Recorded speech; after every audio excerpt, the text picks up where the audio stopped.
यार कर ले। नहीं नहीं, मैं अभी टेलीफोन दो कर। मिनट मैं भी ज्वाइन कर। मैं वो, हाँ स्टार्ट कर दिया उन्होंने। ओके, प्लीज स्टार्ट श्री भाई। रिकॉर्डिंग स्टार्ट हो गई है। अभिषेक जी जरा इंट्रोडक्शन दे के शुरू कर दो। अभिषेक। ये मुकेश स्वर्णकार जी हैं, गुरुकुल पे काम कर रहे हैं और आज ये गुरुकुल ग्राम आधारित गुरुकुल के बारे में बताएंगे। और मुकेश जी आपका स्वागत है। और सभी यहाँ पर जो साथी हैं, वरिष्ठ हैं, गुरुकुल के क्षेत्र में उन्होंने काम किया है। और अभी कई सारे गुरुकुल नए हैं जिनको अभी बनाने के हम लोग प्रयास कर रहे हैं, तो उसी के लिए ये मीटिंग है। आप पहले अपना जो प्रेजेंटेशन है वो सभी को दीजिए और फिर उसमें जो हमारा कल भी इसी विषय पे चर्चा हुआ था, तो उस पे आगे चर्चा की जाएगी। आप लोग मीटिंग अंतरंग जी मॉडरेशन आप कर लीजिए और बाकी आश्रय जी और अन्य साथी आपके सपोर्ट में रहें। धन्यवाद। जी। नमस्कार सभी को। अ, आज का जो मेरा विषय है, जिस विषय में आप लोगों ने जो है इस पर मुझे विचार रखने का अवसर प्रदान किया, उसके लिए सबसे पहले आप सभी का हार्दिक अभिनंदन, हार्दिक धन्यवाद ज्ञापन करता हूं मैं। आपकी वीडियो ऑन हो सकती है क्या? हाँ हाँ, एक मिनट, मैं क्या है लैपटॉप ऑन कर रहा हूँ, थोड़ा सा इसमें ही कनेक्ट करके।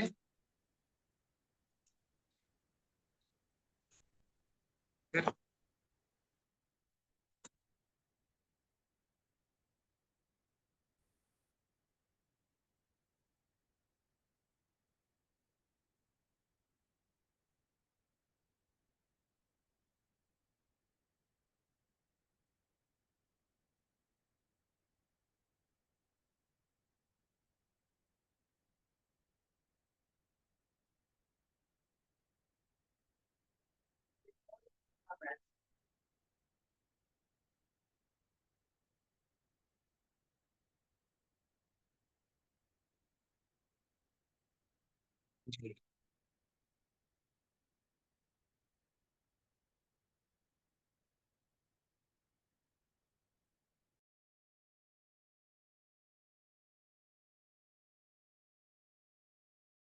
आवाज आ रही है क्या सभी को? जी आ रही, आ रही। जी।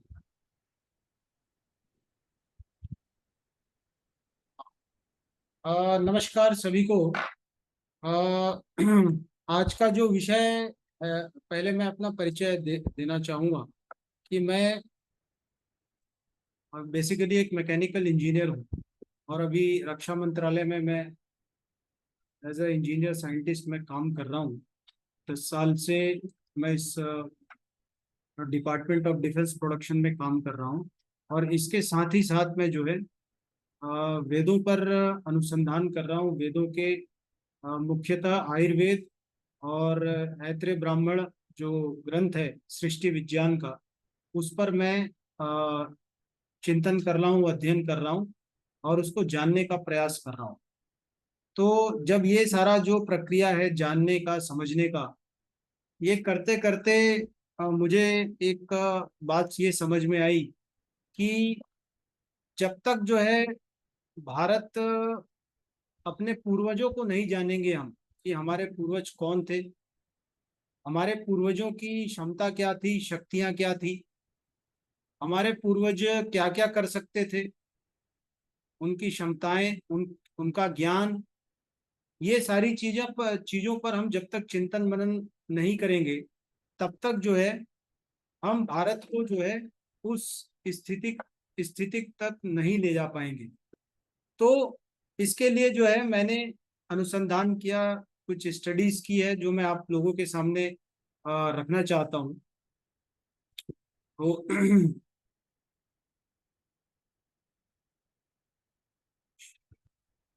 जी।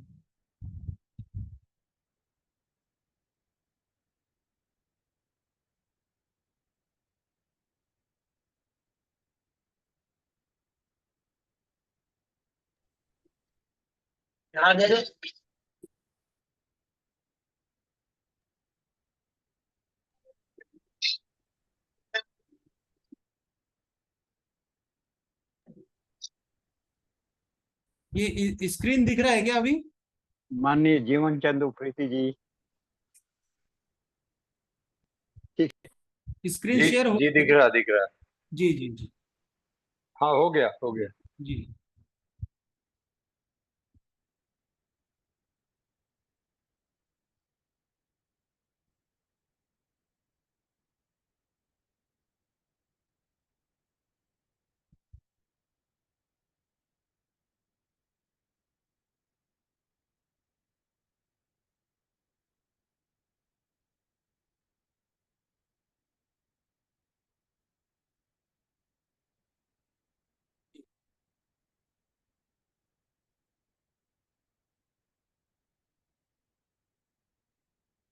अब इसमें थोड़ा सा हम, क्योंकि हम जो है साइंस के माध्यम से, साइंस के युग में जी रहे हैं, तो हमें थोड़ा सा ये समझना पड़ेगा कि हमारे पूर्वज जो थे उनके बीच में और हमारा जो अभी अभी की जो हमारी पीढ़ी है और जो हमारे पूर्वज थे उनके बीच में क्या अंतर था, वो किस तरीके से काम करते थे, हम किस तरीके से काम कर रहे हैं, इस पर थोड़ा सा हम जो है बातचीत करेंगे, एनालिसिस करेंगे कि क्या था उस, वहां पर क्या शक्तियां थी। देखिए क्या है, आज आज जो आधुनिक विज्ञान है यह कहीं ना कहीं पार्टिकल को समझने में बहुत मेहनत कर रहा है, बहुत प्रयास कर रहा है, और सूक्ष्म जो पदार्थ हैं, माइक्रो पार्टिकल्स हैं, इनको समझने के लिए बहुत ज्यादा प्रयास किए जा रहे हैं। एनर्जी क्या है इसको समझने के लिए प्रयास किया जा रहा है, और इसके लिए तरह तरह के यंत्रों का प्रयोग हम कर रहे हैं। माइक्रोस्कोप है, एक्सरे है, और जो है उससे भी सूक्ष्म जो है कई सारे यंत्र हैं जिसमें फोटॉन्स के द्वारा, रेस के द्वारा जो है कहीं ना कहीं सूक्ष्म तत्वों को देखने का प्रयास हो रहा है। लेकिन हमें यह भी समझना पड़ेगा कि ये जो सारे तंत्र हैं, ये सारे जो यंत्र हैं, इनकी अपनी एक कैपेसिटी है, इनकी अपनी एक सीमा है। तो जैसा कि हम जानते हैं कि अभी जो है फिलहाल जो है, जैसे फॉर एग्जांपल अगर मैं एक्सरे डाइफ्रैक्शन मशीन जो है उसकी बात करूं, तो उसमें क्या होता है, उसमें जो तरीका है किसी भी वस्तु को, किसी भी पदार्थ को जानने का, तो उसमें क्या करते हैं कि भाई एक एक जो रेज है, लाइट का जो रेज है, उसके द्वारा हम पार्टिकल को देखने का प्रयास करते हैं, और वो जो रेज है वो उस पार्टिकल से टकरा के जब वापस आता है, रिफ्लेक्शन होता है उसका, तो कहीं ना कहीं उसकी एक, उसकी जो आकार है, उसकी आकृति है, या उसके उस पदार्थ के अंदर क्या क्या तत्व हैं, इनको जानने का प्रयास हम करते हैं। जैसे मैं आपको एक एग्जांपल डायग्राम्स के माध्यम से मैं दिखाता हूँ, ये आप देख सकते हैं कि किस तरीके से लाइट्स को भेजा जाता है। ये एक लैटिस है, मतलब पदार्थ के अंदर किस प्रकार की संरचना है, एटम्स और छोटे छोटे अणु परमाणु किस तरीके से रखे हुए हैं, ये जो है उस चीज को दर्शा रहा है कि एक लाइट भेजा जाता है और वहां से वो चीजें टकराकर कहीं ना कहीं एक रूप धारण करती है, और उस रूप का जो, या तो उसका इफेक्ट जो है वो हम देखने का प्रयास करते हैं। जैसे एक एग्जांपल मैं आपको बताता हूँ, एक कमरा है, एक कमरे के अंदर एक टेबल रखा हुआ है। अब कमरे को चारों तरफ से ताला लगा दिया गया है, कमरे के अंदर कोई जा नहीं सकता। अब किसी को यदि जानना है कि भाई कमरे के अंदर क्या क्या वस्तुएं हैं, टेबल है, चेयर है, पंखा है, क्या चीजें हैं, तो इसको जानने के लिए तो कमरे के अंदर घुसना पड़ेगा, लेकिन कमरे के अंदर घुसना संभव नहीं है।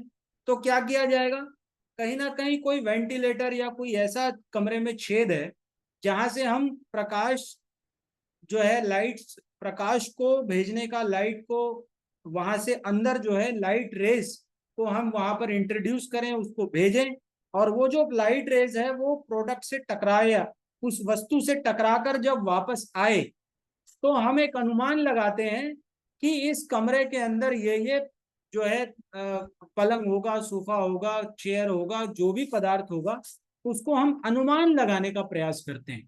तो इसको जो है, इसको कहते हैं अनुमान प्रमाण।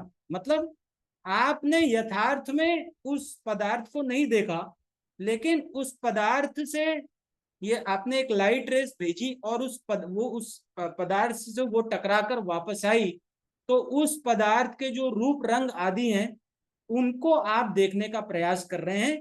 पर इस विधि में एक कमी है, एक बहुत बड़ा ड्रॉबैक ये है कि इस विधि में उस पदार्थ की सारी जानकारी प्राप्त नहीं हो सकती। क्यों नहीं हो सकती? उसका कारण है कि लाइट रेज जो भेजा गया है वो किस तरीके से टकराता है, उसका एंगल क्या होगा, प्लस वो जो लाइट रेज है वो उसके अंदर जो है, उस प्रोडक्ट के अंदर, उस अणु परमाणु के अंदर वो एब्जॉर्ब भी हो रहा है, फिर उसके अंदर जो तत्व है उसमें उससे टकरा रहा है कि नहीं टकरा रहा है। ये जो पूरा का पूरा जो रिफ्लेक्शन का खेल है, that is based on the probability. मतलब इसमें एक संभावनाएं हैं कि भाई उससे टकराएगा और टकरा के वो ठीक तरीके से वापस आएगा कि नहीं। तो हम इसको अनुमान प्रमाण कहेंगे, इसको प्रत्यक्ष प्रमाण नहीं कहा जाएगा। प्रत्यक्ष प्रमाण क्या होगा? जब तक आप उस कमरे में घुसकर ना देख लें कि क्या क्या वस्तुएं हैं और उनके बारे में यथार्थ ज्ञान ना कर लें, तब तक जो है आप इसको प्रत्यक्ष प्रमाण नहीं कह सकते। तो ये एक आधुनिक विज्ञान की टेक्नोलॉजी की बात है, मतलब मॉडर्न साइंस इस तरीके से काम कर रहा है। अब मैं आपको थोड़ा सा और ले चलता हूं कि कोई भी पदार्थ, देखिए क्या है, मैं महर्षि ऐत्रेयमयीदास जो सृष्टि विज्ञान की जो ब्राह्मण ग्रंथ है उसका मैं अध्ययन कर रहा हूं, और कहीं ना कहीं मॉडर्न साइंस भी इस बात को मान रहा है कि इस ब्रह्मांड में कोई भी पार्टिकल जो है वो वाइब्रेट कर रहा है, वो नहीं, वो पार्टिकल जो है वो लगातार गति कर रहा है, वाइब्रेट कर रहा है। तो वाइब्रेट जब कर रहा है कोई भी पार्टिकल, तो जब भी वाइब्रेशंस हो रहा है तो उस वाइब्रेशन की अपनी एक जो है एक स्टाइल है, स्टाइल से वो गति कर रहा है, उसकी एक सीमा है, उसका एक वेलोसिटी है, उसका एक जो है पाथ है। तो क्या हुआ कि मॉडर्न साइंस ने ये समझा, उन्होंने जाना कि भाई हम जो है माइक्रो पार्टिकल को जो है, मतलब जो सूक्ष्म पदार्थ हैं उनको हम क्या करेंगे, उसको मैग्नीफाई करेंगे। मैग्निफिकेशन का जो प्रोसेस है कि भाई आप सूक्ष्म पदार्थ को डायरेक्टली नहीं देख सकते, लेकिन जो भी रेज आ रही है उनसे टकरा के उनको हम कहीं ना कहीं मैग्नीफाई करके उस पदार्थ को बड़ा करके हम अपनी आंखों से देखना चाहते हैं। कौन सी आंखों से? जिसको हम कर्मे, ये जो आंखें हैं हमारी स्थूल स्थूल जो आंखें हैं उनसे हम उसको देखने का प्रयास कर रहे हैं, उसको मैग्नीफाई करके। और इस प्रक्रिया में क्या होता है कि जब ये प्रक्रिया हो रहा है तब उस समय क्या होगा कि जो भी रेज, जो भी डेटा, जो भी रेज उस पार्टिकल से टकरा के आएंगे, जो भी इंफॉर्मेशन भी आप कह सकते हैं क्योंकि वो मटेरियल ही है, तो जब वो मटेरियल टकरा के आएगा तो वो आप उसको अपने आंखों से या अपने कान से आप उसको सुनने का प्रयास करेंगे। यदि उसके अंदर कोई साउंड वेव्स है तो आप सुनेंगे, यदि उसका कोई शेप एंड साइज है तो आप उसको देखने का प्रयास कर रहे हैं। लेकिन जब इस प्रकार की प्रक्रियाएं होती है, जब उसको आप मैग्नीफाई करोगे, तब आपको ये सोचना पड़ेगा कि फिर से वहां पर क्या क्या आप उसको प्रत्यक्ष देख पा रहे हो या केवल आप अनुमान लगा रहे हैं। तो अनुमान, जब ये मैग्निफिकेशन करेंगे तब डेटा का जो आप कन्वर्जन करोगे, जब उसको मैग्नीफाई करोगे, तो क्या आप जो है चीजों को बदल रहे हैं, क्या उसमें कोई लॉस हो रहा है डेटा का? डेटा इन द सेंस पदार्थ। तो जो पदार्थों का जो वहां पर पदार्थों की हानि हो रही है, पदार्थों को मैग्नीफाई करके देखा जा रहा है, तो क्या उसको यथार्थ में वही दिखेगा?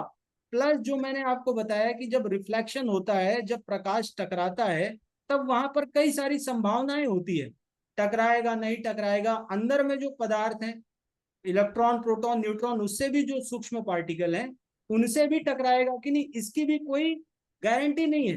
तो आपको जो भी दिखेगा या आपको जो साउंड वेव्स और जो आपको उसका जो शेप दिखेगा वो एक्चुअल रहेगा कि नहीं, इसमें बहुत बड़ा एक जो है, इसमें एक बहुत बड़ा संशय है। तो इसी को कहते हैं कि अनुमान प्रमाण जो है वह किसी भी पदार्थ का पूर्ण रूप से जानकारी नहीं दे सकता। इसलिए मॉडर्न साइंस अभी जो भी टेक्नोलॉजी यूज कर रहा है उसकी अपनी एक लिमिटेशन है, उसकी अपनी एक सीमा है, और वहां पर संभावनाएं होने से आप उस पदार्थ का पूर्ण रूप भी जानकारी प्राप्त नहीं कर सकते, पूर्ण रूप से, प्लस जो भी जानकारी आपने प्राप्त किया है वो भी बहुत सटीक सटीक है, ये भी आप नहीं कह सकते। तो इसलिए शास्त्रों में अनुमान प्रमाण, प्रत्यक्ष प्रमाण और तीसरा प्रमाण दिया है जिसको शब्द प्रमाण कहते हैं। तो शब्द प्रमाण मतलब किसी ने आपको बताया कि वहां पर ऐसी वस्तु है, तो आपने उनकी बात सुनी, तो आपको एक जानकारी हुई। लेकिन जब आप उसको यथार्थ में देखने जाएंगे कि भाई हाँ ये है, वास्तविकता में ऐसा है, तब आप उसको प्रत्यक्ष प्रमाण आप उसका कर पाएंगे। तो ये तो एक आधुनिक विज्ञान की मैंने बात की। दूसरी बात है कि जितने भी फॉर्मूलेस बनाए गए हैं मैथमेटिक्स में या फिजिक्स में, आप जो भी फॉर्मूलेस देखेंगे, ये कहीं ना कहीं यहाँ पर जैसे गुरुत्वाकर्षण बल है, तो गुरुत्वाकर्षण बल तो लगातार चेंज हो रहा है, हर जगह पर उसका जो है डायनामिज्म हर जगह कांस्टेंट तो नहीं है। तो यहाँ पर ये कहा गया कि बहुत सारे, किसी वैज्ञानिक ने और भी बहुत सारे लोग ये मानते हैं कि जो यूनिवर्स है वो बहुत डायनेमिक है, मतलब आप उसको किसी मैथमेटिक्स में बांध नहीं सकते। जैसे यहाँ पर मैं अगर एक बात बताऊं, v² minus u² equal to 2gs, यहाँ जो g का जो ये कांस्टेंट है, हम कहते हैं कि कांस्टेंट है, लेकिन g वास्तविकता में कांस्टेंट नहीं है, वो लगातार चेंज हो रहा है, point to point and time to time change हो रहा है। तो कहीं ना कहीं हम जब माइक्रो प्रिसीजन की बात करते हैं, सूक्ष्मता में जाते हैं, तो हमें ये पता चलता है कि ये जो यूनिवर्स है ये बड़ा कॉम्प्लेक्स है, और हम इसको किसी एक सिंगल सूत्र में, किसी एक फॉर्मूले में हम उसको बांध नहीं सकते। तो अब इसका जो है, अब ये तो आधुनिक विज्ञान की बात हो गई। अब मैं आपको ले चलता हूं हमारे वैदिक साइंस पर, वेदों के ऊपर, ऋषियों के ऊपर, वो कैसे काम करते थे। तो उनका जो वर्किंग स्टाइल है वो देखिए क्या था। उनके पास सबसे पहले तो जो यंत्र का इस्तेमाल करते थे, जो यंत्र का नाम है, जिस यंत्र को स्वयं ईश्वर ने बनाया है, वह यंत्र उनके पास था जिसको कहते हैं मनस तत्व। ये जो मनस तत्व है, आप सबको पता है, आयुर्वेद में इसका प्रमाण है, सब आयुर्वेद जो लोग जानते हैं कि भाई हमारे शरीर में 5 कर्मेंद्रियां, 5 ज्ञानेन्द्रियां और 1 मनेन्द्रिय है, ऐसे 11 इंद्रियां मिलके हमारा सूक्ष्म शरीर बनता है। उसी प्रकार से हमारा स्थूल शरीर है और हमारा कारण शरीर है। तो जो ऋषि मुनियों के प्रयोग करने का तरीका था, वो इतना हाईएस्ट लेवल ऑफ माइक्रोस्कोप का प्रयोग करते थे जिसको कहते हैं मनस तत्व, मनेन्द्रिय। और ये जो मनेन्द्रिय है, ये मनस तत्व इतना सूक्ष्म है, इतना सूक्ष्म है कि यह किसी भी दूसरे पदार्थ के अंदर प्रविष्ट हो सकता है। मतलब आप समझ लीजिए कि आपके पास एक ऐसा माइक्रोस्कोप आपके शरीर में ईश्वर ने प्रदान किया है, जिस माइक्रोस्कोप को आप किसी भी दूसरे पदार्थ के अंदर प्रविष्ट कराकर आप उस पदार्थ की सारी जानकारी, इलेक्ट्रॉन, प्रोटॉन, न्यूट्रॉन, क्वार्क्स और उससे भी सूक्ष्म जितने पदार्थ हैं जो अभी तक मॉडर्न साइंस जानता है और जो नहीं जानता है, उन सारे पदार्थों का ज्ञान हमारे पूर्वजों ने किया है। और जिन पूर्वजों ने किया, उन पूर्वजों को ऋषि या महर्षि कहा गया। तो ऋषि और महर्षि कौन होते थे? जो हमारे अपने मनस तत्व को, अपने शरीर में जो मनस तत्व है और बुद्धि है, बुद्धि और मनस तत्व में थोड़ा अंतर है, लेकिन जब वह मन को हम सूक्ष्मता की तरफ ले जाते हैं और उसको अपने नियंत्रण में करके, कंट्रोल में करके, जब उससे पूरे मटेरियल साइंस, सूक्ष्मता में माइक्रो पार्टिकल्स जो है यूनिवर्स में, उनका अध्ययन हम करते हैं, तो जो है हम जो है ऋषित्व की तरफ जाते हैं। और ध्यान रखिएगा, ये जो मन है इसकी सीमा बहुत सूक्ष्म है, मतलब इसकी जो एक्यूरेसी है वो आज के यंत्रों से तो बहुत ज्यादा है। तो हमें ये बात समझनी पड़ेगी कि ये जो मन है, ये मन रूपी जो माइक्रोस्कोप है, इसको कंट्रोल करने का, नियंत्रित करने का क्या तरीका है। तो इसका तरीका भी बता दिया हमारे ऋषियों ने कि महर्षि पतंजलि ने तरीका बताया है अष्टांग योग। तो अष्टांग योग में क्या है? यम नियम, प्रत्याहार है, आसन प्राणायाम, धारणा ध्यान समाधि। ये जो 8 स्टेप्स हैं, प्रैक्टिस हैं, 8 प्रकार के जो नॉलेज है, इसको हम जब स्टेप बाय स्टेप इस पे हर एक स्टेप पर काम करते हैं तो देखते हैं कि हम हमारे बॉडी में जो सारे चैनल्स हैं, हमारे शरीर में बहुत सारे चैनल्स हैं। 7 धातुओं के अलग चैनल हैं, 5 महाभूतों के अलग चैनल हैं, मनस तत्व का अलग चैनल है जिसको मन वह स्रोतस कहते हैं। लेकिन ये जो मन वह स्रोतस है, ये पूरे बॉडी में कनेक्टेड है और धातु, रस, रक्त, मांस, मेद, अस्थि, मज्जा, शुक्र व स्रोतस, तीनों प्रकार के जो मल हैं, मलों का स्रोत अलग है, अग्नि का स्रोत अलग है, जल का स्रोत अलग है, वायु का स्रोत अलग है। तो ये पूरा का पूरा जो मैकेनिज्म है स्थूल शरीर का, वो सूक्ष्म शरीर से कनेक्टेड है। सूक्ष्म शरीर स्थूल शरीर को कंट्रोल कर रही है। अब ये क्या होता है कि ये जो महर्षि पतंजलि है, इन्होंने जो ये फॉर्मूला दिया, ये जो तरीका बताया, ये तरीका क्या करेगा? ये आपके शरीर के सारे चैनल्स को ओपन कर देगा। आपके शरीर में जो चैनल्स हैं उनको ओपन करने से क्या होगा कि आपके शरीर के माध्यम से जो भी तत्व, जो भी पदार्थ आप जो रिसीव कर रहे हैं आंखों से, ये हमारी जो सेंसर्स हैं, इनसे जो आप चीजें रिसेप्ट कर रहे हैं, जो ग्रहण कर रहे हैं, उनको बहुत साफ साफ तरीके से शुद्ध रूप में एक्चुअल जो फॉर्मेशन है उनका, उन रूपों में वह उसको मन तक ले जाएगा। और क्योंकि मन व स्रोतस भी पवित्र है, चैनल क्लियर है आपके, तो मन भी क्या करेगा? वो सारे पदार्थों को समझकर उनके अंदर के जितने भी तत्व हैं, उनके फॉर्मेशंस हैं, उनके अंदर कौन सी वेलोसिटी काम कर रही है, कैसा फोर्स काम कर रहा है, इन सारी चीजों को वो आपका मन समझ के उसके बारे में सारी जानकारी निकाल लेगा। तो ये जो विद्या है, ये विद्या हमारे पूर्वजों के पास थी और उनको ऋषि या महर्षि कहते थे। तो हमें सोचना पड़ेगा कि हमारे एक्सपेरिमेंट्स का तरीका क्या होना चाहिए।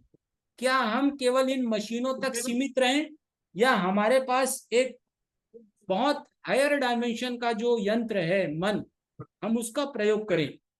तो ये विचार हमें करना पड़ेगा। तो मन के बारे में कहा गया मननात् त्रायते इति मंत्र, मतलब जिसके मन, चिंतन एवं ध्यान आदि से पूरी पूरी सुरक्षा एवं सुविधा मिल सके। भाई सुरक्षा और सुविधा कब मिलेगी? जब आप इस सृष्टि के बारे में, ब्रह्मांड के बारे में आप जान जाएंगे। पूरी तरीके से आप कब जान पाएंगे? जब आपका जो मन है वो आपके नियंत्रण में होगा। और ये मन रूपी माइक्रोस्कोप को जब आप किसी भी पदार्थ के अंदर प्रविष्ट करा के उसका अध्ययन कर लेंगे, तब आप उसके सारे गुण, कर्म, स्वभाव को जान लेंगे, properties and behaviour and their duties. तो जब आप ऐसा कर लेंगे तब आप उन सारे पदार्थों का ठीक ठीक उपयोग कर पाएंगे। आज आप देख रहे हैं कि कोई यूरिया, किसी साइंटिस्ट ने यूरिया का डिजाइन किया और कुछ सालों के बाद ये समझ में आ रहा है कि भाई कैंसर हो रहा है, चलो इससे बचते हैं, गोबर गोमूत्र का प्रयोग करते हैं। फिर किसी और साइंटिस्ट ने बोला कि जो है हम जो है पेट्रोल डीजल का इस्तेमाल करेंगे। फिर लोग परेशान हो गए कि ये तो बहुत पॉल्यूशन हो रहा है इसमें से। तो कहने का मतलब है कि हम कर करके सीख रहे हैं, बहुत सारी गलतियां कर रहे हैं और हम सीख रहे हैं। लेकिन हमारे ऋषियों की पद्धति थी कि पहले जानो फिर करो। पहले आप सृष्टि के नियम जान लो, सृष्टि कैसे काम कर रही है। इन सारे नियमों को गुरुकुल में योग के द्वारा समझाया जाता था, पढ़ाया जाता था, और वहां पर यह शिक्षा दी जाती थी कि मूल पदार्थ विज्ञान को, पूरे सृष्टि के नियमों को आप समझ लें और उसके बाद आप कोई टेक्नोलॉजी, कोई यंत्र आप बनाएंगे तो वह जो है पूर्ण रूप से क्या होगा, एक सस्टेनेबल होगा, इक्विलिब्रियम मेंटेन करके चलेगा, प्रकृति आपकी शुद्ध रहेगी, वातावरण आपका पवित्र रहेगा और आप निरंतर अपने मार्ग पर, मुक्ति के मार्ग पर आप निरंतर प्रेरित रहेंगे। जो हमारा कहा गया है कि धर्म, अर्थ और काम और मोक्ष। तो प्रकृति को दूषित करके हम कभी मोक्ष की कल्पना नहीं कर सकते। हमें समझना पड़ेगा कि हमारे ऋषि कौन हैं। तो मैं आपको एक छोटा सा उदाहरण देता हूं टेक्नोलॉजी का। क्या होता था कि देखिए, जो आपकी जो आत्मा है, ये आपकी आत्मा आपके मन को कंट्रोल करती है। क्योंकि शरीर में जो सबसे सूक्ष्म शरीर है वो है कारण शरीर, आत्मा। ये आत्मा जो है ये कंट्रोल करती है मन को, बुद्धियों को। बुद्धि कंट्रोल करती है मन को, और मन कंट्रोल करता है हमारे इंद्रियों को, और इंद्रियां जो है फिर पूरे शरीर जो है, स्थूल शरीर, उसको कंट्रोल करती है। तो होता क्या था कि हमारे जितने भी ऋषि मुनि थे वो अपने मन के द्वारा सारे तत्वों को, मतलब अग्नि, जल, वायु, पृथ्वी, आकाश, और ये जो पंच महाभूत हैं, ये भी जो जिन भी तत्वों से बने हैं, उन सारे तत्वों को नियंत्रित करने की क्षमता जो है वह इनके पास होती थी। क्योंकि ये मन को नियंत्रित कर लेते थे, ये जितेंद्रिय बन जाते थे, ब्रह्मचर्य का पालन करते थे, सत्य का पालन करते थे, किसी को धोखा नहीं देते थे, काम, क्रोध, लोभ, मोह, अहंकार के वश में नहीं रहते थे। अपने आप को नियंत्रण में रख के यह सतत सतत सृष्टि का अध्ययन करते थे। और ये जो सारा का सारा अध्ययन किया, जाना, इन सबको 4 वेदों के रूप में इन्होंने परिणित किया। ऋग्वेद, यजुर्वेद, सामवेद और अथर्ववेद में। तो समाधि के द्वारा जो अंतिम है समाधि, उस समाधि में सृष्टि के सारे पदार्थों का ज्ञान करके, गुण कर्म स्वभाव जानकर, उन्होंने 4 प्रकार की वेदों में, ऋग्वेद, यजुर्वेद, सामवेद, अथर्ववेद में परिणित किया। और वहां से वेद को श्रुति कहा गया। श्रुति क्योंकि गुरु शिष्य परंपरा से पहले केवल बोलने मात्र से और सुनने मात्र से लोगों को याद हो जाता था। इतनी उनकी पवित्रता थी, स्मरण शक्ति, मेधा शक्ति इतनी ज्यादा थी कि केवल गुरु बोलता था और शिष्य सुन लेता था। इसीलिए वेदों को श्रुति भी कहा गया है। और बाद में फिर जो है ये जो कागज में लिखने पढ़ने की जो आवश्यकता हुई है, ये बाद में हुई। जैसे जैसे हमारा बुद्धि की क्षमता, हमारे शरीर में दोष बढ़ने लगा, वैसे वैसे ये सारी क्रियाएं होने लगी। तो आप देख सकते हैं कि पहले जितने भी अस्त्र शस्त्र होते थे ये मन के द्वारा ही कंट्रोल होते थे। और मन के द्वारा कैसे कंट्रोल होते थे? मंत्र के द्वारा। मंत्र क्या है? मंत्र है जो सृष्टि में वाइब्रेशंस हैं, पार्टिकल्स हैं, ये विशेष प्रकार से वाइब्रेट कर रहे हैं यूनिवर्स में। इसको कोई वाइब्रेट करा रहा है, और जो वाइब्रेटिंग पार्टिकल है वो ये सारे के सारे वाइब्रेशंस उन पार्टिकल को कंट्रोल कर रहे हैं। ऋषि कौन होते थे? जो इन सारे के सारे वाइब्रेशंस को, इन साउंड वाइब्रेशंस को सुनना और समझने की क्षमता उन ऋषियों में होती थी।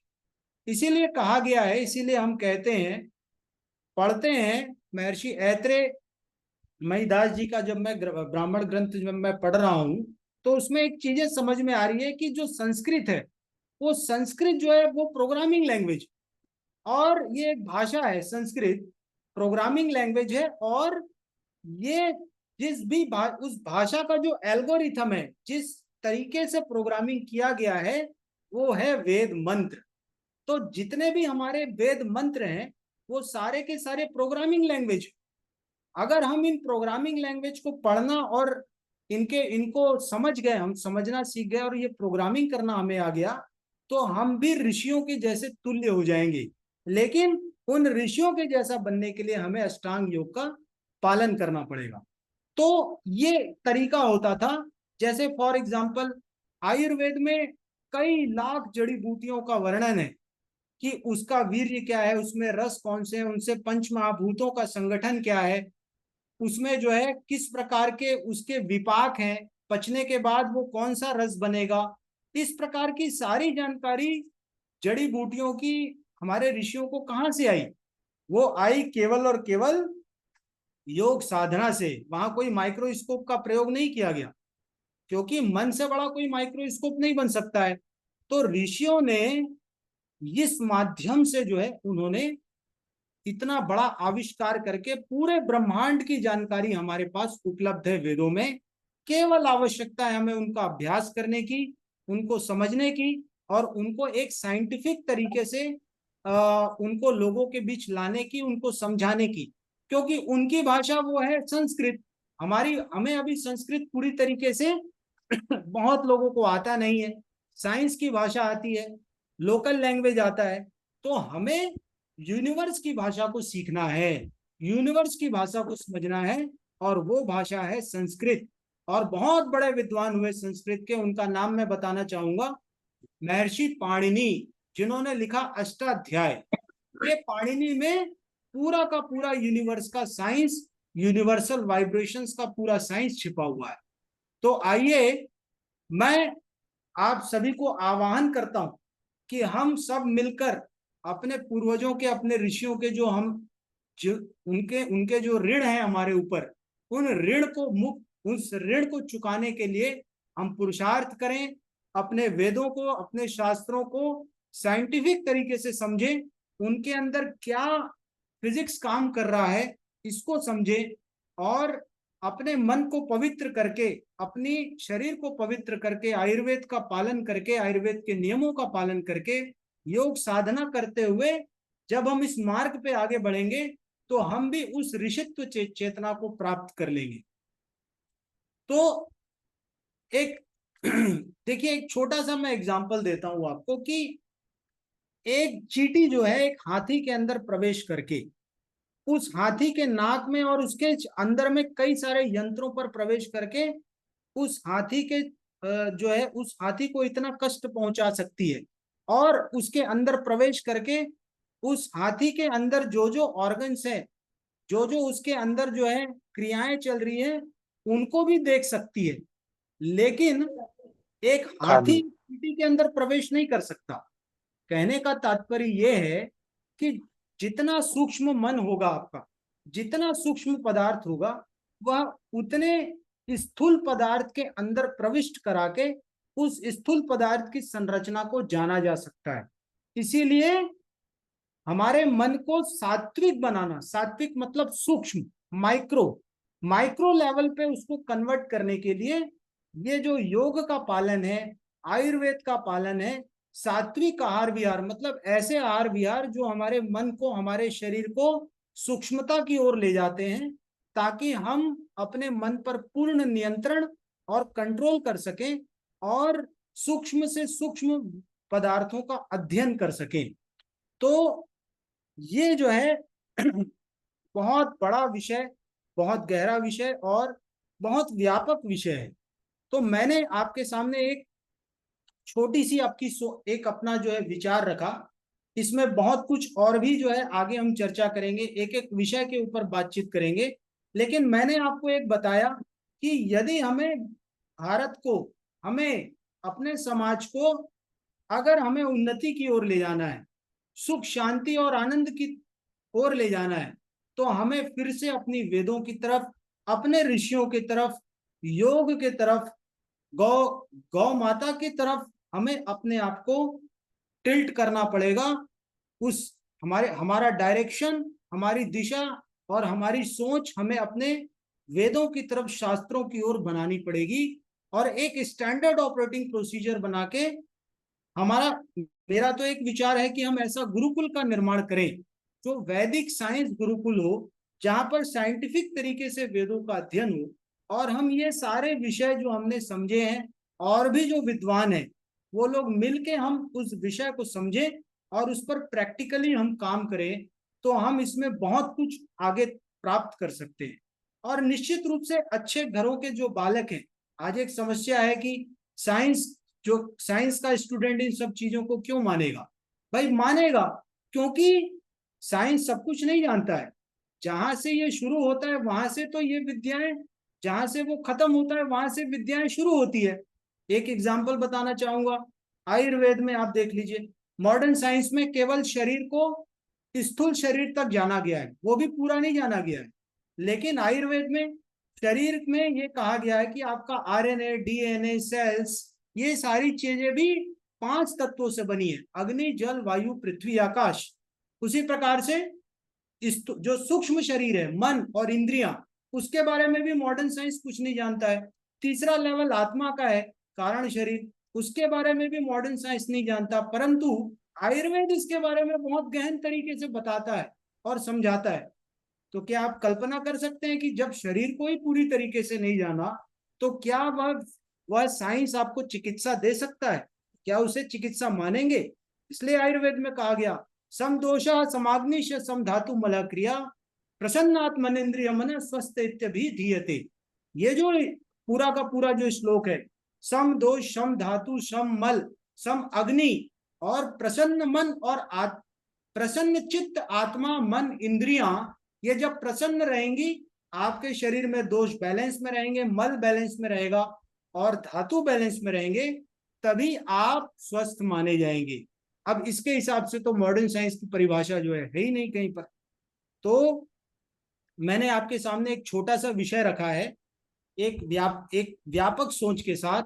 आइए हम सब ईश्वर से प्रार्थना करते हैं कि हम सब उस लक्ष्य पर आगे बढ़ें और उस ऋषित्व की तरफ, अपने पूर्वजों की तरफ उनका ऋणी होकर उनको नमस्कार करते हुए इस भारत भूमि को और समस्त विश्व को सत्य और धर्म के मार्ग पर ले जाएं। तो पुनः आप सभी का बहुत बहुत धन्यवाद। एक मंत्र के साथ जो है मैं अपनी वाणी को अभी विराम करूंगा। ओम विश्वानि देव सवितर्दुरितानि परासुव यद्भद्रं तन्न आसुव। हे ईश्वर, आपने समस्त विश्व को रचा है, आपने समस्त ग्रहों को उपग्रहों को नियंत्रित किया है और उसकी रचना की है। आप समस्त विश्व के स्वामी हैं। आप सबके अंदर भी हैं, सबके बाहर भी हैं। इसलिए हे प्रभु, हम आपसे प्रार्थना करते हैं कि हमारा शरीर, मन और आत्मा सब कुछ दुर्गुणों से दूर हो जाए। हम अपनी इंद्रियों पर, अपने मन पर अपना नियंत्रण रखें और हम सब मिलकर अपने समाज को, अपने राष्ट्र को और इस विश्व को शांति, सत्य और धर्म के मार्ग पर प्रशस्त करें। यही हम सब आपसे प्रार्थना करते हैं, प्रार्थना करते हैं, प्रार्थना करते हैं। तो फिर से आप सबका पुनः पुनः धन्यवाद। यदि आपके कोई भी प्रश्न हो तो मैं उस प्रश्न का उत्तर देने में आनंद की अनुभूति करूंगा। धन्यवाद।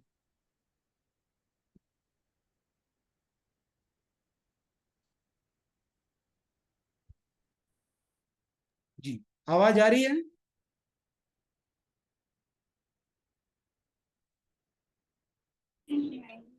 आचार्य जी, जी आ रही है। जी,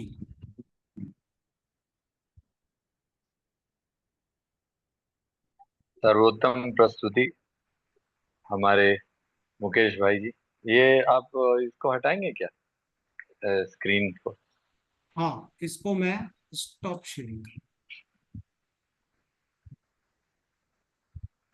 तो आपकी हमारे गुरुदेव श्री श्यानंद मूर्ति जी की एक सूत्र के अनुसार मैं आपको अभिनंदन करना चाहूंगा।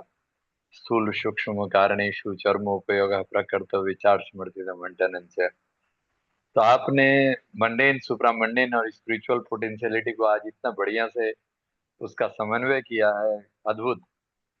और आनंद आ गया, क्योंकि आप अभी तक मैं ऐसी मतलब विज्ञान और अध्यात्म का, मैथमेटिक्स और फिजिक्स का कम्युनियन का प्रेजेंटेशन नहीं देखा था। इसीलिए आपको बहुत बहुत साधुवाद। और अब इससे रिसर्च के साथ हम इसको समाज में जो आज ही मॉडर्न साइंस है उसके साथ एकाकार करके हम कर सके। मैं तो ये सिर्फ योग और आयुर्वेद पर चिकित्सा करता हूँ।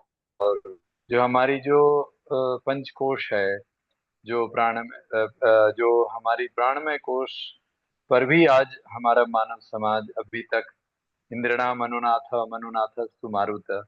तो हम अपनी जो प्राण शक्ति है, मैं योग सिखाने में देखता हूँ कि आमतौर पर लोगों की चंद्र नाड़ी सूर्य नाड़ी बैलेंस नहीं रहती, और आपने उसका साइंस बताया और उसको जोड़ करके इसको प्रस्तुति करने का।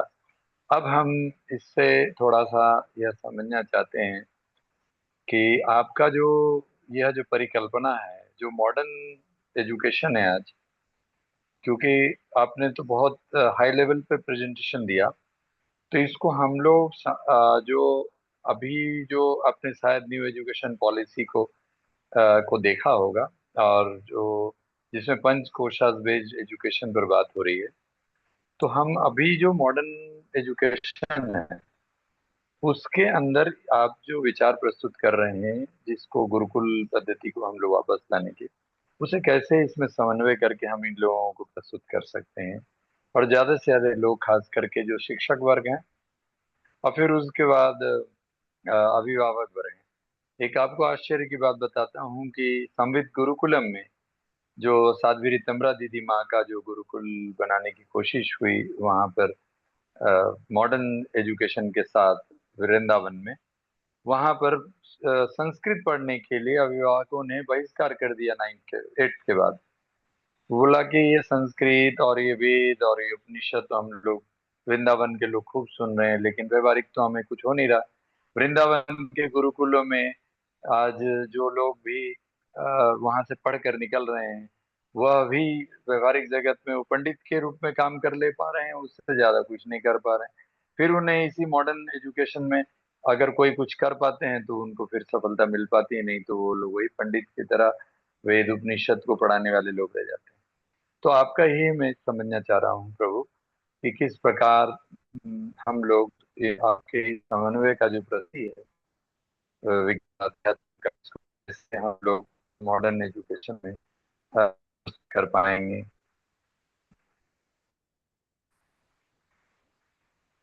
जी, मुकेश भाई। बहुत अच्छा प्रश्न है, बहुत अच्छा प्रश्न आपने किया है। और जो प्रश्न मैं सोच रहा था कि ये प्रश्न आए, वही प्रश्न आपने किया है। देखिए, ऐसा है कि सबसे पहले आज जहां पर भी संस्कृत पढ़ाई जा रही है या संस्कृत का अध्ययन हो रहा है, संस्कृत एक प्रोग्रामिंग लैंग्वेज, तो प्रोग्रामिंग लैंग्वेज है, यूनिवर्स का प्रोग्रामिंग लैंग्वेज है। और जब मैं प्रोग्रामिंग लैंग्वेज कहता हूं, मैं नहीं, सारे ऋषि मुनि कह रहे हैं, तो आपको ये समझना पड़ेगा कि इस यूनिवर्स में जितने भी पार्टिकल्स हैं, उन पार्टिकल्स के अंदर एक विशेष प्रकार का वाइब्रेशंस काम कर रहा है। एक छोटा सा सूक्त मैं आपको बताना चाहूंगा। न शरा इति अक्षरः, जिसका कभी शरण नहीं होता, जिसका कभी डिस्ट्रक्शन नहीं होता, दैट इज कॉल्ड एज अक्षर। अब अक्षरों से क्या बनता है? अक्षरों से बनता है पद। पद, पदों से क्या मिलकर बनता है? मंत्र बनता है। तो जो अक्षरों से मिलकर पद बना, और पद का अर्थ, पद प्लस अर्थ, तो पद और अर्थ को आपने जोड़ा तो क्या बन गया? पदार्थ। तो जो ये पदार्थ है, ये पदार्थ ही तो मटेरियल है।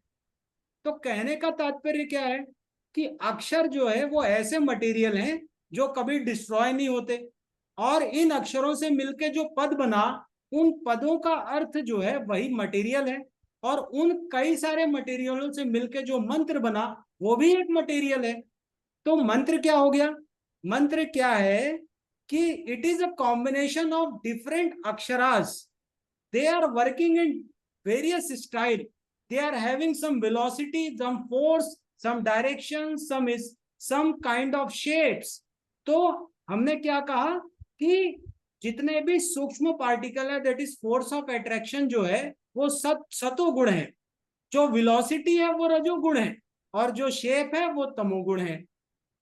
तो मंत्र जो है वो एक पूरा का पूरा पार्टिकल फिजिक्स है। इस बात को हमें समझना पड़ेगा।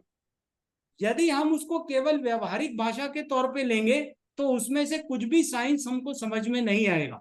इसमें बहुत अच्छे वैज्ञानिक हैं, आचार्य अग्निव्रत नैष्ठिक, बहुत बड़े वैदिक फिजिसिस्ट हैं, जिनका डंका आज पूरे विश्व में बजा रहे हैं वेद के ऊपर।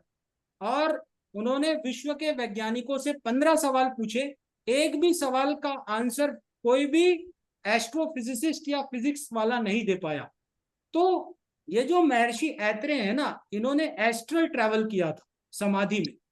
अपने सूक्ष्म शरीर को ऋषि मुनि पूरे ब्रह्मांड में ले जाते थे, घुमाते थे, सूर्य की परिक्रमा करते थे। सूर्य के अंदर, देखिए, सूर्य के अंदर कारण शरीर तो नहीं जाएगा, लेकिन सूक्ष्म जो स्थूल शरीर है लेकिन सूक्ष्म शरीर जाता है और जाकर उनके केंद्र का अध्ययन करते थे, उनके नाभि का अध्ययन करते थे, विभिन्न ग्रहों का अध्ययन करते थे, उनके बीच में क्या रिलेशन है इनका स्टडी करते थे।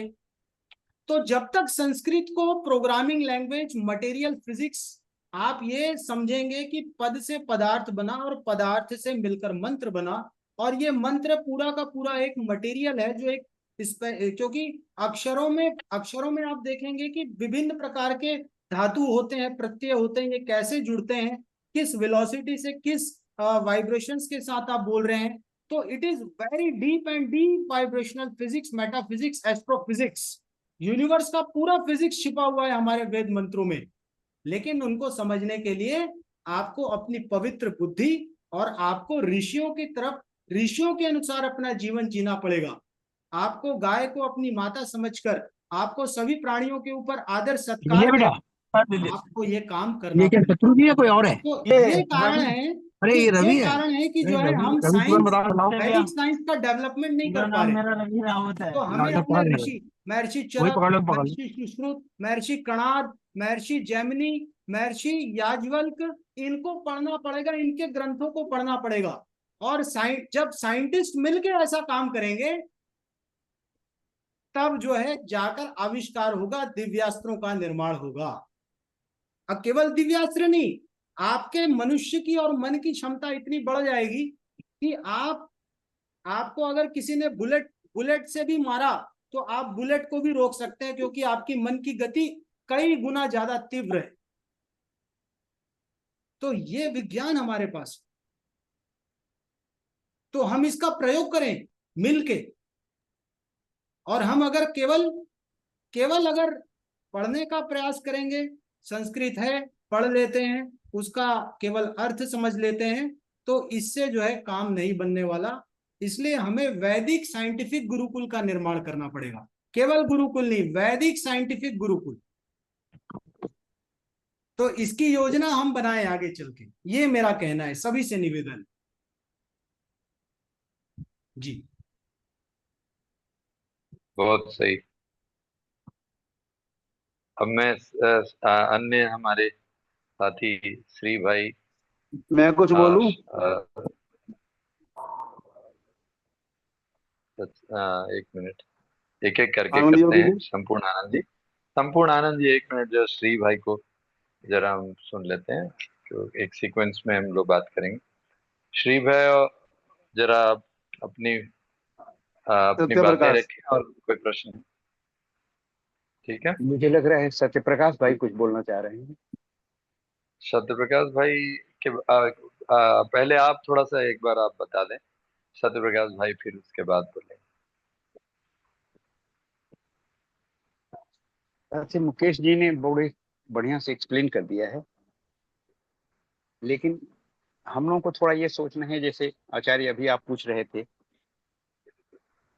वर्तमान सिचुएशन में जहाँ सरकारों का वर्चस्व है कि अगर शिक्षा पद्धति हमें फॉलो करना है तो उनके रूल रेगुलेशन को फॉलो करना है, उसको लेके और वैदिक शिक्षा को कैसे लेके, किसको वैदिक शिक्षा किस समय दी जाए, संस्कृत की शिक्षा की इंपॉर्टेंस समझ में आती है। लेकिन हम लोगों को गौर करने की जरूरत है कि 4 वेद हैं, एक वेद को मास्टरी करने में कितना समय लगता है। मास्टरी करना मतलब सिर्फ मैं उसको पढ़ गया और उसका अर्थ समझा दिया, ये मास्टरी नहीं होता है। मैं पढ़ गया, अर्थ समझ गया और जीना शुरू कर रहा हूं। अपने आप में किसी साथी ने जैसे लिखा है, माँ गीता इज सुप्रीमो, बहुत अच्छा लगता है। हर एक श्लोक अपने आप में इतने कंप्लीट हैं, लेकिन आज के जमाने में the flow of the universe is taking us in a different direction. कितने लोग हैं गीता को ही, एक एक श्लोक को जीना चाह रहे हैं, पढ़ना तो अभी छोड़ दीजिए। अभी भाई ने अष्टांग योग की बात की थी। अष्टांग योग जीवन का सार है। लेकिन यहाँ भी हम लोगों से शायद गलतियां होती हैं समझने में। हम इसको 8 सीढ़ी समझ लेते हैं, यमा, नियमा, प्रत्याहार, आसना, प्राणायाम, धारणा, ध्यान, हो गया? समाधि। चार्ज लगाना था मैंने, ये खत्म हो रहा है। नहीं तो मैं भी वहीं बैठूंगा ना, ये मैं कोई मीटिंग में हूँ। राजा राम जी म्यूट कर लीजिए। राजा राम जी जब म्यूट कर लीजिए। जब हम इस जी अर्थ को समझने लगते हैं कि 8 स्टेप्स हैं और पहला मास्टरी करना है, फिर सेकंड मास्टरी करना है, फिर थर्ड मास्टरी करना है, तो शायद कई जीवन भी पर्याप्त नहीं होंगे कि हम समाधि तक नहीं पहुंच पाएंगे। लेकिन समाधि क्या है? अगर समाधि के डेफिनेशन को हम ठीक से समझें, शॉर्ट में मैं बता दूं, 2 वर्ड समा और धी मिलके समाधि बनता है। इंग्लिश में इसका कोई ट्रांसलेशन नहीं है, मेडिटेशन सही वर्ड नहीं है, लेकिन फिर भी काम चलाने के लिए कुछ समझा जाता है। समाधि को लोग मेडिटेशन बोल देते हैं। समा मीन्स इक्वानिमस, धी मीन्स इंटेलेक्ट। ऐसी जिंदगी जिसमें मेरा इंटेलेक्ट हमेशा इक्वानिमस स्टेट में रहे। नॉर्मली फ्लक्चुएट करते रहता है, ये अच्छा है, ये बुरा है, मुझे करना है, नहीं करना है, इस व्यक्ति से मुझे लगाव है, उसके साथ रहना है, इस व्यक्ति से मुझे दुराव है, उसे बाहर भागना है। इस द्वंद्व में फंसा रहता है, वो समाधि से दूर है। वो जो समाधिस्थ है, इस द्वंद्व की लीला को समझ रहा है। मैं कौन हूं, सामने वाला कौन है, यूनिवर्स, लीला, ये क्या हो रहा है। जब समाधि में स्थापित हो जाते हैं, ऑटोमेटिकली यमा, नियमा, प्रत्याहारा, प्राणायाम, आसना, धारणा, ध्यान, समाधि सहज रूप में जीवन में घटित होना शुरू हो जाता है। तो हमारे पुरुषों ने बार बार, साथी ने ऋषि शब्द दिया। ऋषि के भी बहुत मतलब होते हैं, लेकिन एक सीधा सा मतलब होता है कि जिसके पास दूरदृष्टि है, जो आगे की देख सकता है। और उसके लिए सबसे बड़ा फोकस एक आम इंसान के लिए होता है awareness. Expansion of awareness is दूरदृष्टि। लेकिन अवेयरनेस मेरा बर्थ राइट होते हुए भी एक मनुष्य उसको पा क्यों नहीं पा रहा है? शायद हमारी शिक्षा पद्धति जो शुरू होती है माँ के गर्भ से ही, और पहला गुरु होती है माँ, क्योंकि गर्भ में सारे सिग्नल उसी के द्वारा बच्चे को मिलता है। अगर माँ रो रही है तो रोने का सिग्नल, माँ हंस रही है तो हंसने का सिग्नल। जिस तरह से माँ रह रही है वहीं से बच्चे की कंडीशनिंग शुरू हो जाती है, जिसको हम डीएनए बोलते हैं। और डीएनए के बाद उसका भरण पोषण जिस माता पिता के द्वारा हो रहा है, जैसा व्यवहार माता के साथ हो रहा है, माता की जो फीलिंग होती है, वो सारे बच्चों के अंदर जा रहा है, और वो activate related neurons hard and होते जा रहे हैं, एक दूसरे में कनेक्टेड होते जा रहे हैं। मैं अभी वैदिक शिक्षा और आधुनिक शिक्षा दोनों को जोड़ के जो मेरी समझ बनी है, शिक्षा का सबसे बेस्ट समय होता है जब बच्चा माँ के गर्भ में है। वहां तक पहुंचने के लिए मुझे माता पिता के पास पहुंचना पड़ता है। आज बहुत जरूरी हो गया है कि यंग बच्चे शादी करें उससे पहले ही उनको समझ में आनी चाहिए कि शादी का मतलब क्या, शादी क्यों। अभी इस सेशन को शुरू करने से पहले एक बच्चा संजोग थे, वो भी मैकेनिकल इंजीनियर है। इसमें वक्ता भी देख रहा हूँ, शास्त्री जी हो गए, मुकेश जी हो गए, या बहुत सारे मैकेनिकल इंजीनियर ही पता नहीं कहाँ से हो रहे हैं। वही बात हो रही थी कि उसकी शादी हो रही है, डबल पीएचडी है मैकेनिकल इंजीनियरिंग के बाद। शादी इसलिए की जा रही है, मैंने पूछा कि मैंने अपने वंशज को आगे बढ़ाना है। वहां पे काम करना है। एक यंग बच्चा, how to select a genius wife, और a wife lady, how to select a genius husband, so that we have the genius in the womb, and how to take care of the genius। इसके लिए हमारे scriptures में बहुत बढ़िया से सब लिखा हुआ है। अनलकीली हम लोगों को, जिसको संस्कृत नहीं आता है, हमको ये ज्ञान अंग्रेजों के द्वारा जर्मन भाषा में, अलग अलग भाषा में, और वहां से हमको ले आके फिर अपनी धरती पे स्थापित करना पड़ता है अपने साहित्य के साथ। हमारे स्क्रिप्चर्स में सब कुछ लिखा हुआ है, लेकिन उसको डिसाइफर वही कर पाता है जो संस्कृत समझता है। गलती से एटलीस्ट 1947 के बाद से ज्यादातर हमारे संस्कृत स्कॉलर या गुरुकुल इस इंपॉर्टेंस को नहीं समझ पाए, बिट्स एंड पीसेज में करते रह गए। गर्भ संस्कार की बातें हम लोग हमेशा करते रहे हैं, वहां से ही मानव निर्माण का शुरू हो जाता है।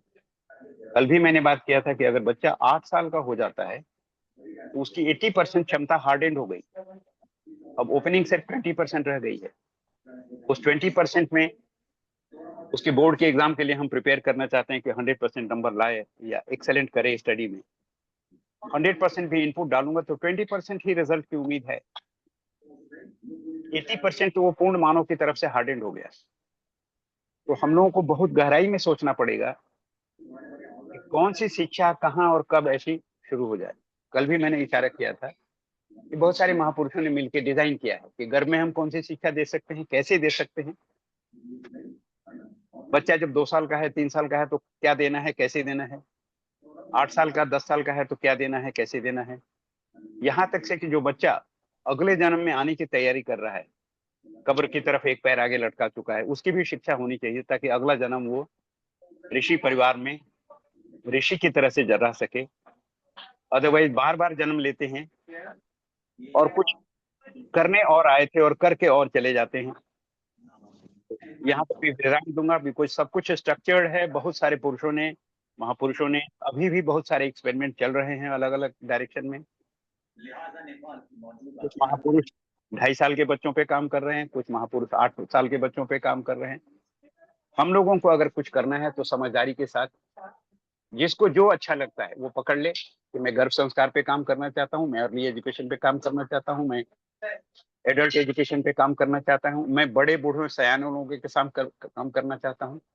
मेरा पर्सनल एक्सपीरियंस है कि जितना आसान है गर्भसात, उतना ही डिफिकल्ट है बड़े बूढ़ों को समझाना, क्योंकि वो एक शब्द लेके और अपना अर्थ घुमाने लगते हैं और वहीं से अनर्थ शुरू हो जाता है, बहस और डिस्कशन शुरू हो जाता है।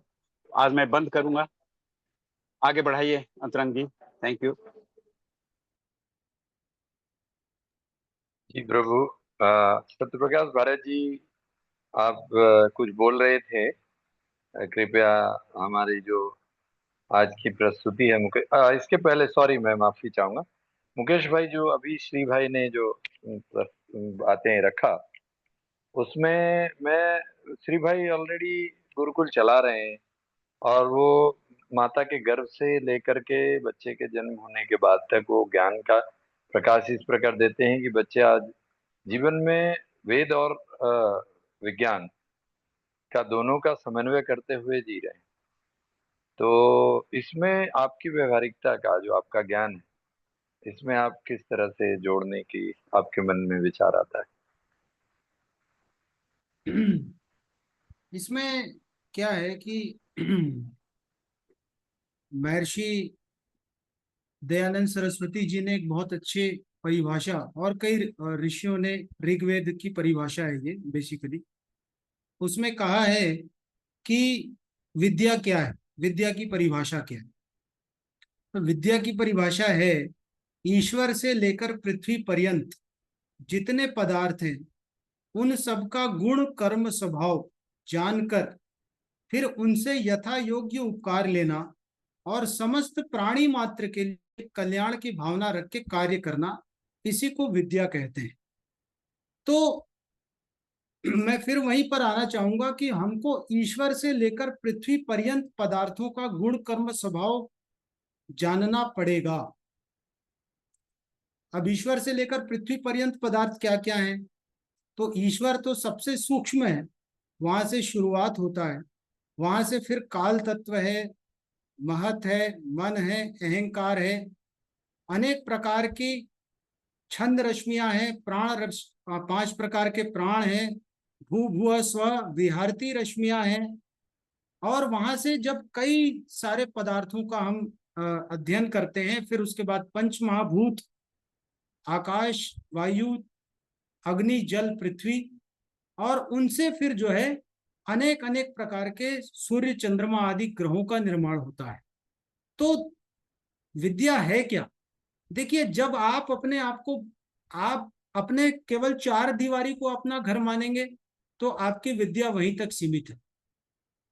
कोई अपने समाज को ही घर मानता है तो वो समाज तक सीमित है। कोई राष्ट्र को घर मानता है वो राष्ट्र तक सीमित है। कोई विश्व को घर मानता है वो विश्व तक सीमित है।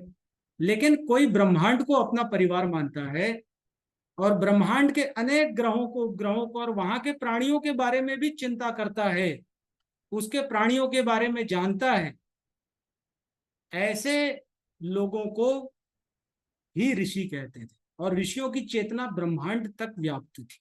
तो ये संपूर्ण ब्रह्मांड और अनेक अनेक ग्रहों का, अनेक पदार्थों का, ईश्वर से लेकर पृथ्वी पर्यंत पदार्थ है, उनका हमारे जीवन में क्या संबंध है, हमारे शरीर में, मन पर उसका क्या प्रभाव पड़ता है, हम जो पृथ्वी पर गंदगी फैला रहे हैं, प्रदूषण कर रहे हैं, उससे बाकी ग्रहों के और वहां के जीव जंतुओं पर क्या प्रभाव पड़ेगा, ये सारी विद्या का विषय है। और इन सारे विषयों को हमें जानना पड़ेगा, नहीं तो हम व्यापकता, हम ये नहीं कह पाएंगे कि हमने विद्या को ग्रहण कर लिया। तो हमारी व्यापक सोच ये होनी चाहिए। मैं आपको एक जैसे छोटा सा उदाहरण दूंगा कि हम सब, हमारे ऋषि मुनि यज्ञ किया करते थे। तो यज्ञ जब करते थे तब यज्ञ में यजमान होता है और बीच में जो है अग्नि होती है। सारे यजमान जड़ी बूटियां और घृत इनका आहुति देते हैं और सुगंधित द्रव्य पदार्थ जो निकलते हैं उनको उनका आनंद लेते हैं और सभी जीव जंतु उनका आनंद लेते हैं, उससे उनको फायदा होता है।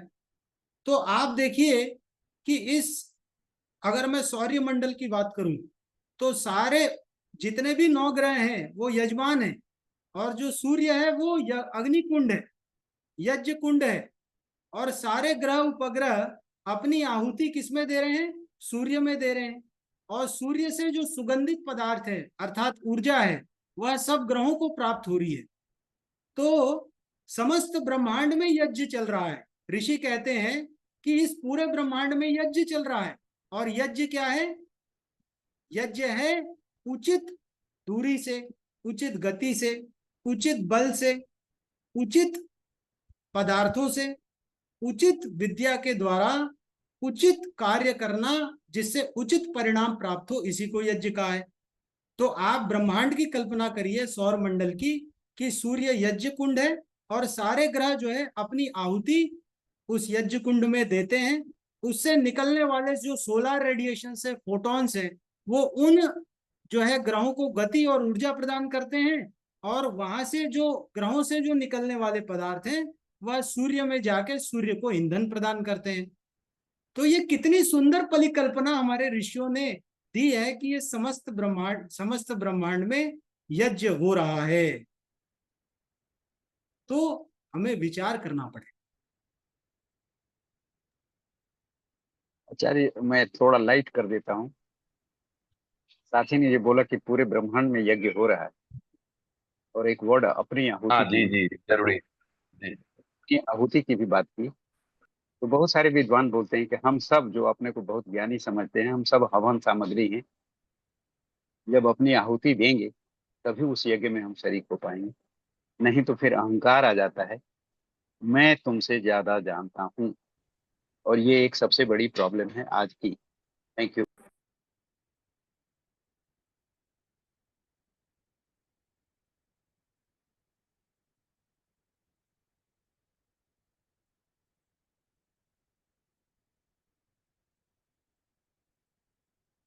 आचार्य आगे बढ़ाएं। आचार्य अंतरंग।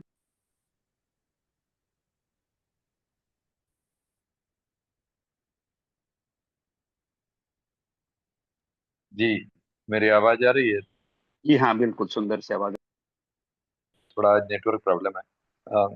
तो ये बहुत बहुत बढ़िया है कि दरअसल जो मुकेश भाई आप जो बता रहे हैं अभी, इसको आम आदमी के बीच में इसको व्यवहारिक रूप में समझा करके इसको एक्शन प्रोग्राम के लिए भी हमें इसके करिकुलम्स बनाने पड़ेंगे और इस पर काम करना। मैंने कुछ आईआईटी के लोगों को देखा कि वो वेद के साथ जैसे आज आप प्रस्तुत कर रहे हैं उस तरह से सिलेबस बना रहे हैं। तो आपसे भी निवेदन है कि इस तरह का आपने कुछ किया होगा तो उसको प्रैक्टिकल करने के लिए बचपन से लेकर, और फिर उसमें दो जो वर्ग है, शिक्षक और अभिभावक, इनको भी लेकर चलने का कुछ एक्शन प्रोग्राम आपके मन में है, या आप उसको मुझे हाँ, इसमें जानकारी है, आगे आपकी योजना है इसको जोड़कर करने की? ऐसे कुछ दोस्त लोगों से मैं मिलाना शुरू कर दिया हूँ मुकेश जी को, और सभी विद्वान मिल के एक रास्ता तय करेंगे तो बड़ा अच्छा रहेगा समाज के लिए। Thank you. बहुत मैं सुंदर। श्री जी का बहुत बहुत आभारी हूँ कि उन्होंने मुझे कुछ विद्वानों से मिलाया और उनसे मेरी चर्चा हुई, 2-2 घंटे चर्चा हुई है। तो ये उनको भी जो है ये बात समझ में आई है, मुझे भी उनकी बातें समझ में आई कि इसमें हम लोगों ने योजना बनाया है नागपुर में, और उसके बाद तो पूरे आर्यावर्त में करना है। तो हम यहाँ पर 3 वैदिक गुरुकुल, वैदिक साइंटिफिक गुरुकुल का हमने मेमोरेंडम MOU साइन किया है। ये नेशनल कोऑपरेटिव का मीटिंग भी हुआ था यहाँ पर देवलापार में।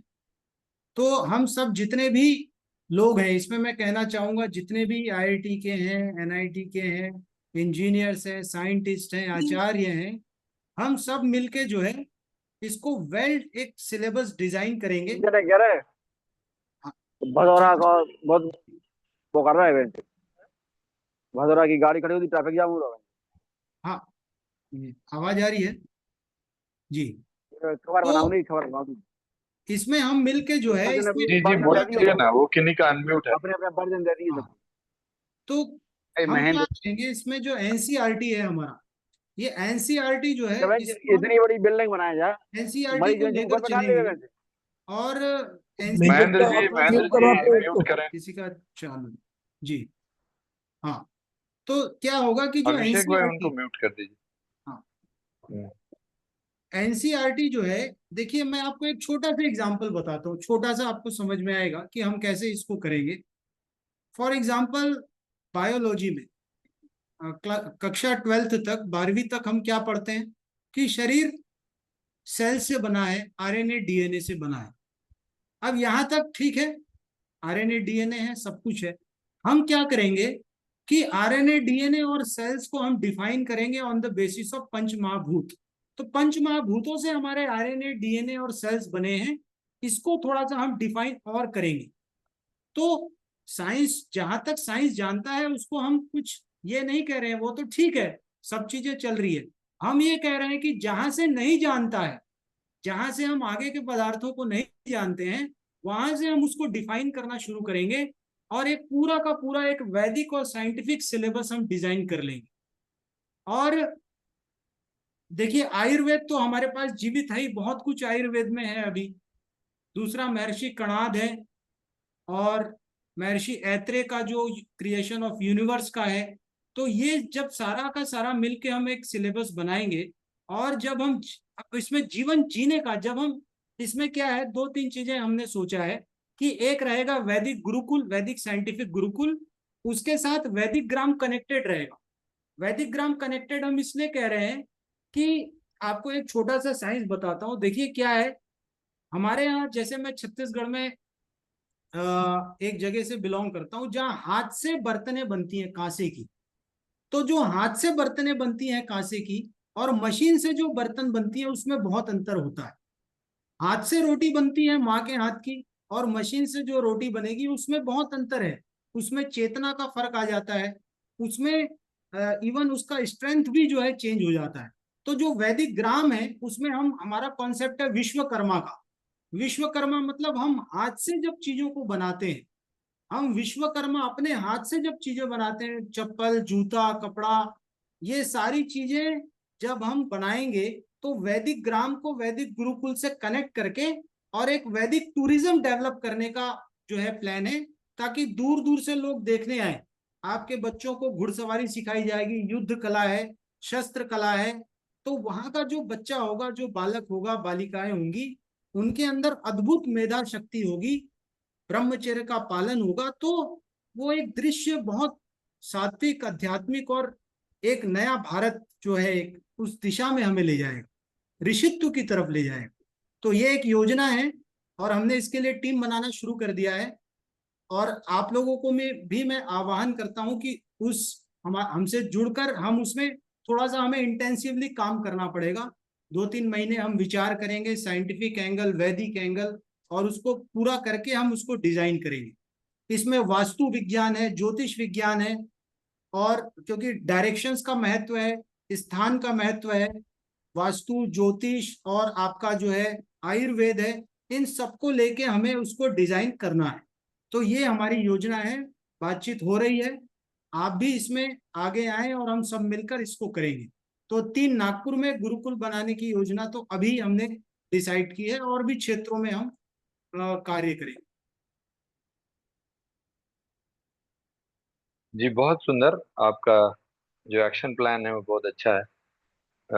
तो इसके बाद मैं हमारे एक मेधातिथि शास्त्री जी हैं और सत्यप्रकाश भारत जी, आप लोग कृपया अपने विचार रखें, और अगर आपके मन में कुछ मुकेश भाई से कुछ जानना है तो कृपया आप प्रस्तुत करें। उसके बाद बाकी लोग जो हाथ उठाए हुए हैं उनसे हम बात करेंगे। शास्त्री जी या Satyaprakash Bharat ji? Yeah, Shastri ji please. yeah, yeah. हाँ please, Yes. You can ask in English Namaste. Also, no problem. Yeah. Namaste, Swarna ji.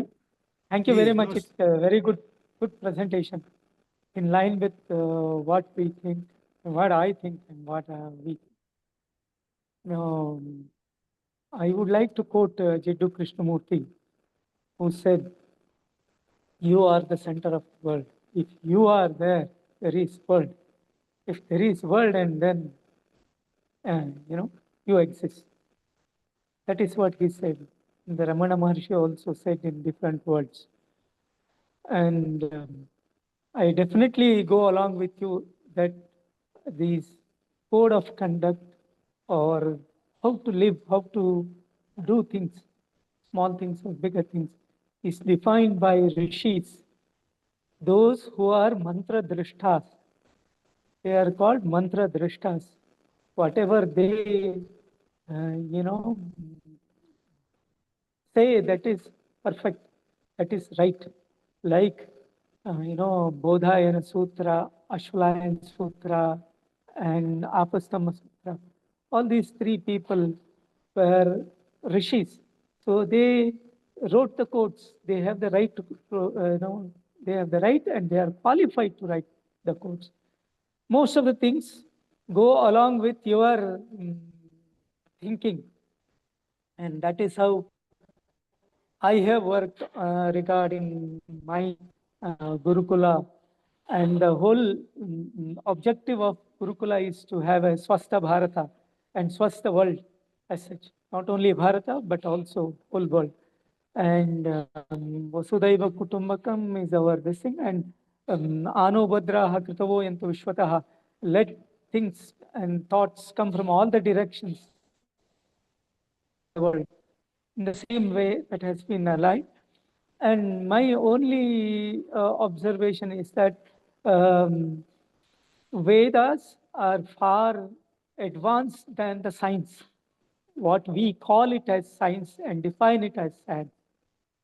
Even we yet to see what is there in Vedas, which we have not seen, and we might have seen it, but not expressed to the world.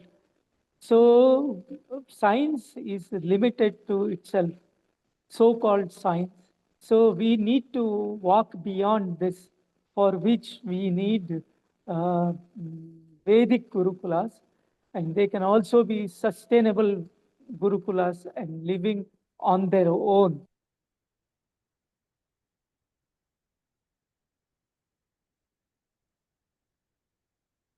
बहुत सुंदर। बहुत बढ़िया। हाँ जी, मुकेश भाई जी आप कुछ बोलना चाह रहे हैं? बहुत अच्छी भावना इन्होंने प्रकट की है। डेफिनेटली हम अपने ऋषियों के हम ऋणी हैं, वो हमारे पूर्वज हैं, और हमारे अंदर उनका आरएनए डीएनए है, पंच महाभूतों का संगठन है। तो हम सब मिलकर यदि प्रयास करेंगे, और जब मिलकर हम यज्ञ में आहुति डालेंगे, जिस प्रकार से ग्रह सूर्य में डाल रहे हैं, हम सब मिलके आहुति डालें उस गुरुकुल रूपी Yes. विद्या रूपी अग्नि में, But हम अपने आप को तपाएं, तपस्या करें, तो निश्चित रूप से हम अपने लक्ष्य को प्राप्त करेंगे। what we are doing now is also a yajna in itself. Yes, बिल्कुल। What we are sharing, it's also an yajna in itself. And there is no need for ghee or any dravya. This itself is a dravya. The discussion that is going on, the exchange that is going on itself, that jnana itself is a dravya in the yajna of this one. And in Antaryajna, which is सत्य, very, very important, mostly mentioned in Vedas, there is no need for any dravya, bhautika dravya.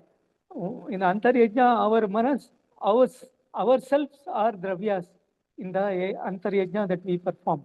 That is very, very important in today's world. Whoever performs a yajna, havana at home, it should, that Mahavir Yajna should get integrated with the Antar Yajna that is going on always. I don't know, I have my own doubts whether it will integrate or not. If it doesn't integrate, then our purpose will not be solved. And I don't know, the one who performs it and who is getting it performed from them also do not have that, unfortunately, knowledge.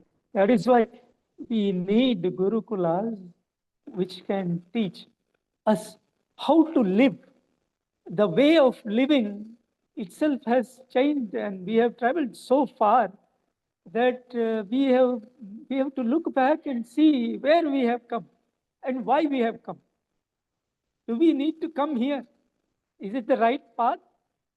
To understand that, we need Gurukulas. Not certainly the schools. They were those started because of Lord Macaulay, who said to the Parliament of British Parliament, if we have to rule India, Bharat, then we have to divide them on caste basis. We have to divide them on several other bases. And we should destroy their education system. I have not seen single beggar in the society in my tour to India. That is his presentation. We got destroyed and we need to rebuild it. And that is real education. Education is the one which makes a human being into a complete human being, a perfect man, perfect human being, a raw man to perfect. Dharmana jayate shudraha samskara jayate dvijaha. So it is true for all the people who are born, irrespective of their caste, color, creed, and religion. So this was Bharat. This was Bharat. That is why we see people getting shelter in India from thousands of years ago from different communities. That we can witness even today, people, that is why we are different. That is how we are different. So it can be taught only in Gurukulas. And if I say that, when I say that, I think people get confused, also when I presented it to the government in some other time, central government, then a question was asked, how can a person who has studied Vedas can work in a computer science company or a IT company? I said it is possible. Probabilities, permutation and combination, and AI, what has been taught in engineering colleges, are only a small part of what has been said in Vedas. It is unfortunate that even including me, we have, overlooked that.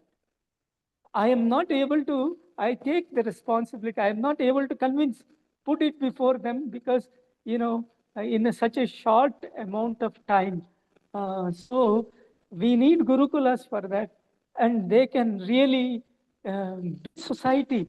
In my presentation, I said it is not only a person, a small individual to personality, a small individual to a big personality. That is what Swami Vivekananda said. That should be the work of schools, which is not being happened. An individual does not transform into a personality when he goes through the education that we are going through. Macaulay created it only to create clerks in the government who can listen, who can be bonded laborers. So we have to come out of only Gurukulas can do that. It was wonderful. The evidence for this is Macaulay's report only is the evidence for the requirement of transformation and change. Thank you very much for listening to me, Swarnaji. Thank you very much, everybody. Shastriji, you were given sufficient time during your presentation, and you made another presentation when there was a time to ask questions by the participants. I am sorry for that. I Yeah, am sorry. and why you are taking Professor, why you are taking sport? My question is why these people are taking sport of the science to claim their role of their Vedas today. 65 years we are here. We have not heard any of these people doing anything or talking these things. Rejecting the science and claiming now, after thousands of years, they say 5,000 is here, 10,000 years. We don't know anything. We know only 65 years. Talk what you have done in 65 years and what science has done in 65 years.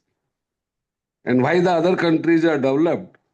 And if you don't believe science, please never go to the hospitals, never attend schools, ask your children not to attend schools, and not to go to any other country, sit in the plane. If you commit that, I will be with you. Thank you. Sorry to say, Mr. Yogendra Yadav ji, you are again violating the decorum of this meeting. Please stop making allegation on other people. Don't be personal. This is my humble request to you, because this is happening again and again. So this is my humble request to you. Please, moderator, do the needful. Thank you. जी, दरअसल यहाँ पर उनका मतलब एक भावना भी है।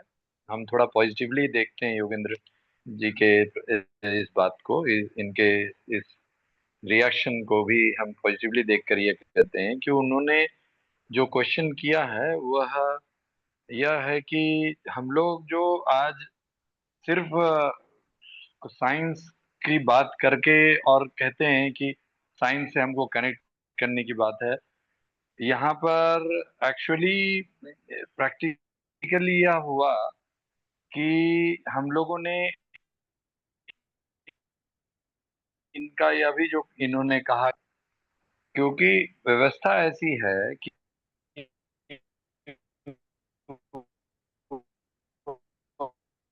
व्यवस्था बनने नहीं देने जी ने जो बात कहा, वह बोल दिया था कि ये व्यवस्था नहीं बनेगी, मतलब संस्कृति का कुसंस्कृति हो जाएगा।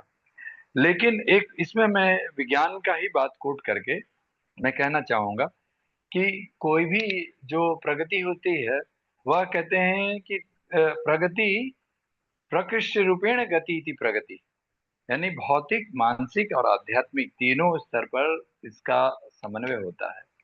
तो मैकॉले हमारे लिए एक ऐसे रेसिस्टेंस का काम बने, और उसके पहले जितने भी हमारे ऊपर में इन्वेजन्स हुए, चाहे तुर्की आक्रमण हुआ और हमारे नालंदा विश्वविद्यालय को खत्म किया, और उसके बाद जितने भी यूनान के बाद हमारे ऊपर में इस्लामिक इन्वेजन्स हुए और फिर बाद में हमारी जो पूरी धर्म की विकृति हुई, यह सब के साथ साथ डेवलपमेंट की आदि शंकराचार्य का आना हुआ।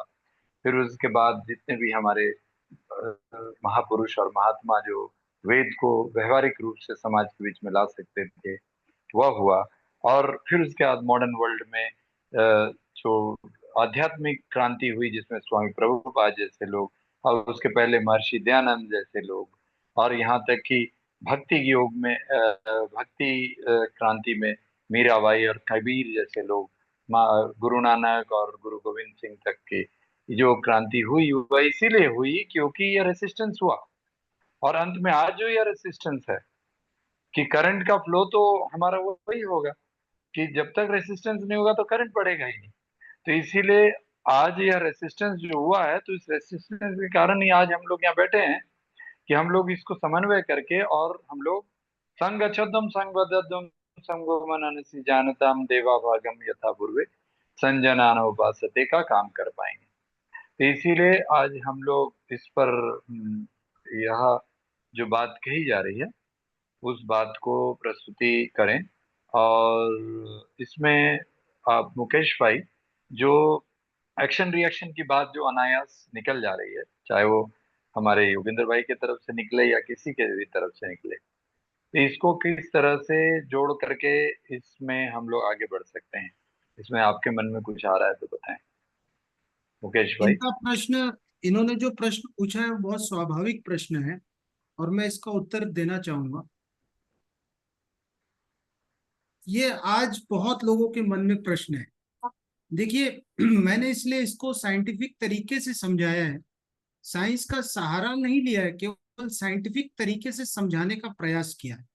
क्या है, खेल जो है वो मटेरियल साइंस का है।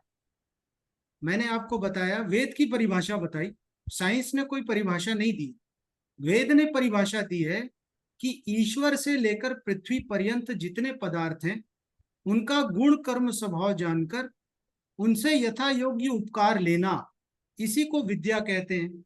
अब आप एक चीज बताइए, जो ईश्वर को मानते नहीं, ईश्वर को जानते नहीं, पंच महाभूतों को जानते नहीं, अग्नि जल वायु पृथ्वी आकाश को नहीं जानते, और जितने और भी पदार्थ हैं इस ब्रह्मांड में उनको भी नहीं जानते, तो क्या जब जानते ही नहीं तो क्या उनसे यथा योग्य उपकार ले पाएंगे? अच्छा, जो ले पाएंगे, जो भी कुछ ले पा रहे हैं, अभी ले भी रहे हैं, पूरा नहीं ले रहे हैं ऐसा नहीं है, जो भी ले रहे हैं, क्या उसमें संपूर्णता है? क्या उसमें इक्विलिब्रियम है? भाई, आप आज हम क्यों मान रहे हैं कि यूरिया जो है वो किसी साइंटिस्ट ने डेवलप किया है? क्यों हम यूरिया को नकार रहे हैं? क्यों हम जो है परेशान है पॉल्यूशन से? क्यों वायु जल पृथ्वी आकाश सब दूषित हो रहा है? क्यों हॉस्पिटलों की संख्या बढ़ रही है, उससे तेज गति से रोगियों की संख्या बढ़ते जा रही है, मानसिक विकार बढ़ते जा रहे हैं, कैंसर डायबिटीज बढ़ता जा रहा है? तो आप देखिए कि आधी अधूरी जानकारी से जो भी टेक्नोलॉजी बनाया जाएगा उसके कितने हानिकारक परिणाम आ सकते हैं, इस बात का अंदाजा आज हमें समझ में आ रहा है सभी को। तो हम जो भी अभी तक विज्ञान ने जाना है और जितना भी जाना है ठीक ठीक तरीके से, उसके अनुसार हम काम कर रहे हैं, विज्ञान काम कर रहा है, टेक्नोलॉजी बनाई जा रही है, लेकिन क्या वो टेक्नोलॉजी पूर्ण रूप से व्यक्ति को सुख आनंद और शांति दे पा रही है? इस पे चिंतन का विषय, तो हम इस पर विचार करें। आचार्य अंतरण अभी ध्यान दिया जाए। आचार्य जी जी जी प्रभु श्री भाई, आप कुछ बोल रहे हैं श्री भाई? हाँ, मैं बोला समय पे भी ध्यान दिया जाए, समय। हाँ हाँ, समय पर ध्यान दे। तो दरअसल अब हम लोग समाप्ति की ओर हैं। शॉर्ट में हम लोग ये जो लोग हाथ उठाए हुए हैं, वो आचार्य विजय कारेकर जी और संपूर्ण आनंद जी, राजा राम यादव जी। तो सबसे पहले आचार्य विजय कारेकर जी, आप लोग 2-2 मिनट में अपनी बात रखें प्लीज, और फिर उसके बाद अंत में तीनों को सुनने के बाद हमारे मुकेश रखें जी उसका समापन करेंगे। आचार्य जी जी आचार्य बात रखने के लिए आचार्य और कार्यकर प्रश्न करने के लिए दोनों में अंतर है। नहीं, बात रखना बात को प्रश्न के प्रश्न प्रश्न ही पे आ जाएं, बात रखेंगे प्रश्न ही तो करेंगे। समय 2 मिनट का है, उसमें बात रखी जाए या प्रश्न किया जाए, दोनों में कोई बहुत ज्यादा अंतर नहीं होगा। मैं तो ठीक। स्वर्णकार जी को धन्यवाद दूंगा, आशीर्वाद दूंगा कि बहुत अच्छा प्रेजेंटेशन दिया। इनसे मेरा बात हुआ है। इसमें एक ही सुझाव जोड़ना है मुझे, हम कुछ भी कैलकुलेशन कर लें, उसमें एक प्रारंभिक गुरुकुल बनाया जाए जिसमें कुछ बड़ी आयु के लोगों का ट्रेनिंग प्रोग्राम कह सकते हैं, प्राइमरी गुरुकुल बोल सकते हैं। यही मुझे बोलना था, इसी के लिए मैं इतनी देर से इंतजार कर रहा था कि हमें भी कहीं ना कहीं थोड़ा सा बोलने का मौका दिया जाए। धन्यवाद। आप लोगों का बहुत बड़ा, देखिए, ब्रह्मचर्य, गृहस्थ, संन्यास, वानप्रस्थ, सभी जो है, और सभी आयु के लोगों का, क्योंकि विद्या का कोई काल नहीं होता, व्यक्ति जो है वो कभी भी विद्या की शुरुआत कर सकता है। और आयुर्वेद में सभी आयु के लोगों का सम्मान है और सभी की आवश्यकता है, ये बात मैं स्पष्ट करना चाहूंगा। तो इसलिए हम सबको इस यज्ञ में भाग लेना पड़ेगा, तभी ये सार्थक होगा। जी जी संपूर्ण आनंद जी और फिर राजाराम यादव जी। जी कृपया। नमस्कार, बहुत बहुत आपका मेरे को बोलने का मौका दिया। और स्वर्ण जी, आपका तो बहुत बहुत धन्यवाद। मैंने आपका पूरा लेक्चर डिटेल में सुना और बहुत ही अच्छी तरीके से आपने साइंस और आध्यात्म को जोड़ के और हमारे ऋषि मुनियों के पिछले जो तप हैं उनसे जो प्राप्ति की गई है उनको आपस में जोड़ के जो आपने प्रेजेंट किया है, वाकई एक मेरे लिए बहुत ही अच्छी बात सीखने को मिली है। दूसरा, मैं शास्त्री जी का भी बड़ा आभारी हूँ। आज बड़ा अच्छा उन्होंने बोला है और उन्होंने जो बातें उठाई हैं वो काफी चिंतनीय है, और उनके साथ समन्वय करके न्यू टेक्नोलॉजी को और हम किस तरह से जो हमारे वेद शास्त्र हैं इनसे कैसे कनेक्ट करके देख के और उसको आगे बच्चों को इनबिल्ट किया जा सकता है। मेरा जानना एक थोड़ा सा ये था Yes. महेश जी, कि हमने जिस तरह से आपने कनेक्टिविटी बनाई विज्ञान और ज्ञान के अंदर, मेरा भी मानना है, समझना ऐसा है कि ज्ञान रहित विज्ञान हमेशा विनाश की जड़ होती है और ज्ञान सहित विज्ञान हमेशा विकास की वो उत्पत्ति होती है।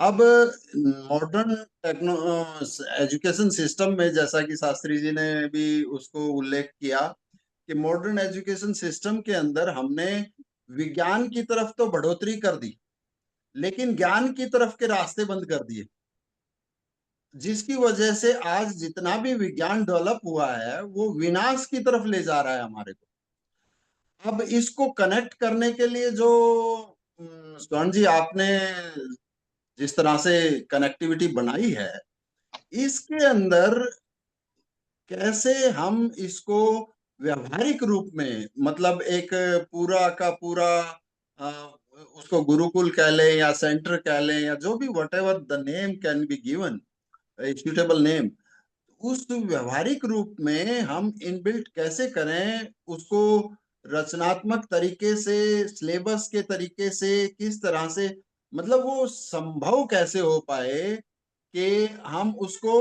एग्जीक्यूट कर सके। एक तो सवाल ये था। दूसरा, मेरा आपसे एक कंसर्न भी था कि जिस तरह से आपने बताया कि मन को कंट्रोल करना, और हो गया आचार्य, हमको टाइम का ख्याल रखना है। चलिए ठीक है जी, आज प्रभु के लिए प्रभु जी, इतना ही। बहुत बहुत धन्यवाद। मुकेश भाई एक बार सबका उत्तर आप लास्ट में दीजिएगा।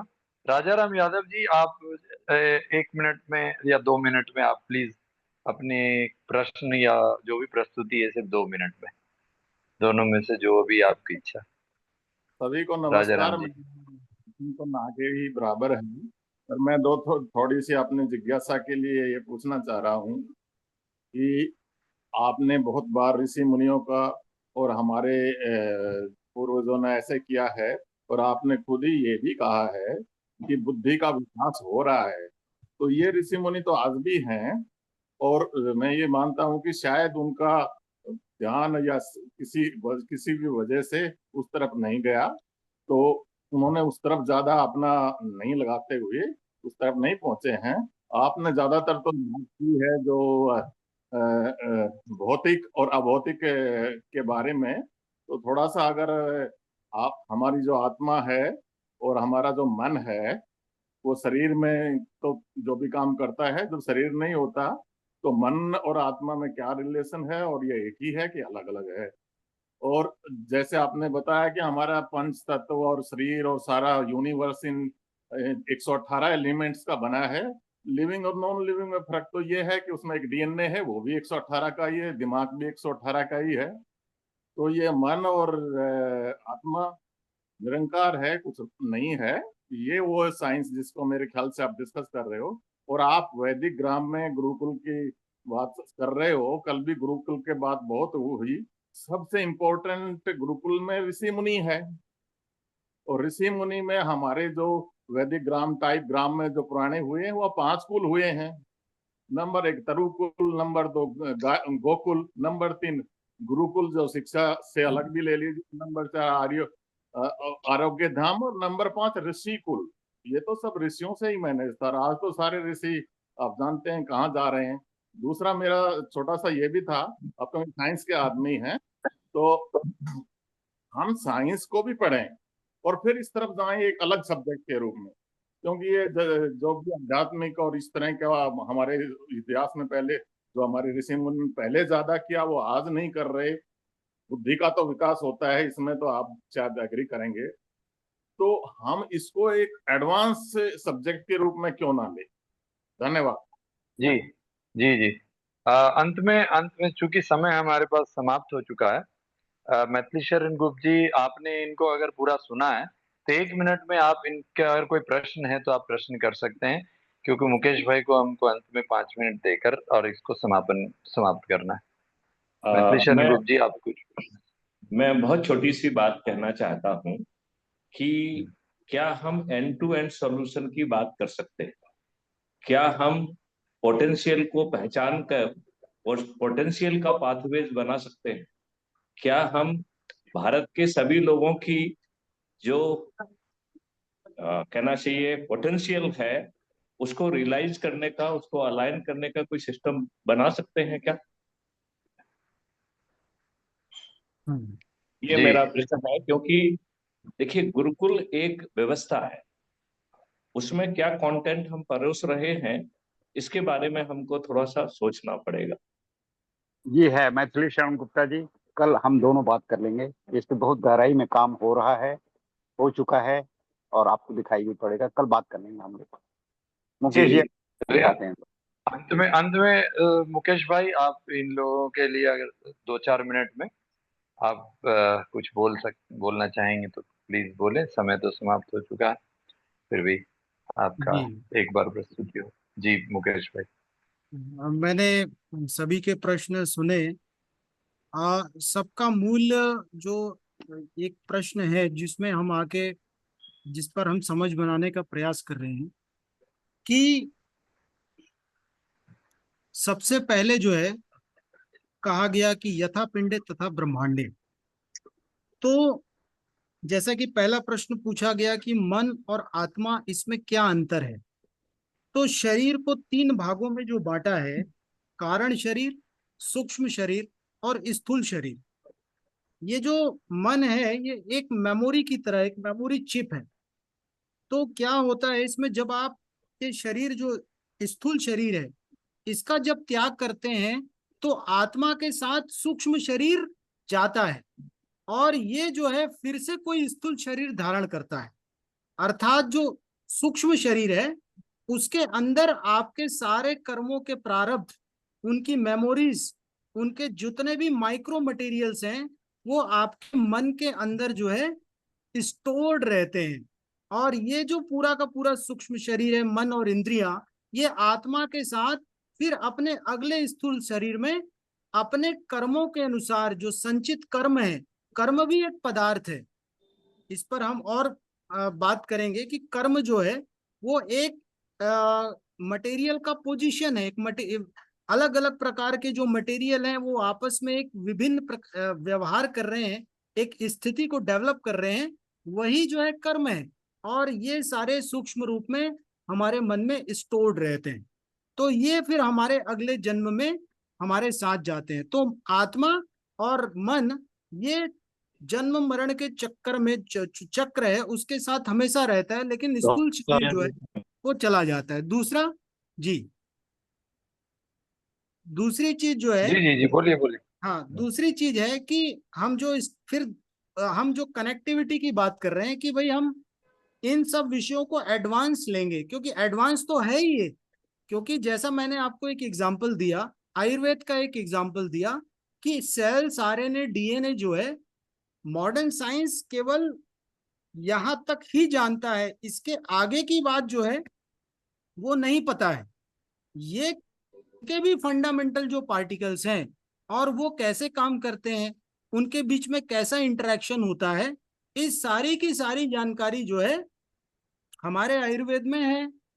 पंचकोश की बात करें और मनस तत्व की बात करें, बुद्धि की बात करें, अहंकार की बात करें, फिर आत्म तत्व है, तो ये पूरा का जो चैनल है जो मैक्रो से माइक्रो की तरफ जा रहा है, ये जो इनकम्प्लीट है, ये अधूरा है, इसको हम पूर्ण करने का काम करेंगे, और वही जो है वही एडवांसमेंट है, वही एडवांस टेक्नोलॉजी है।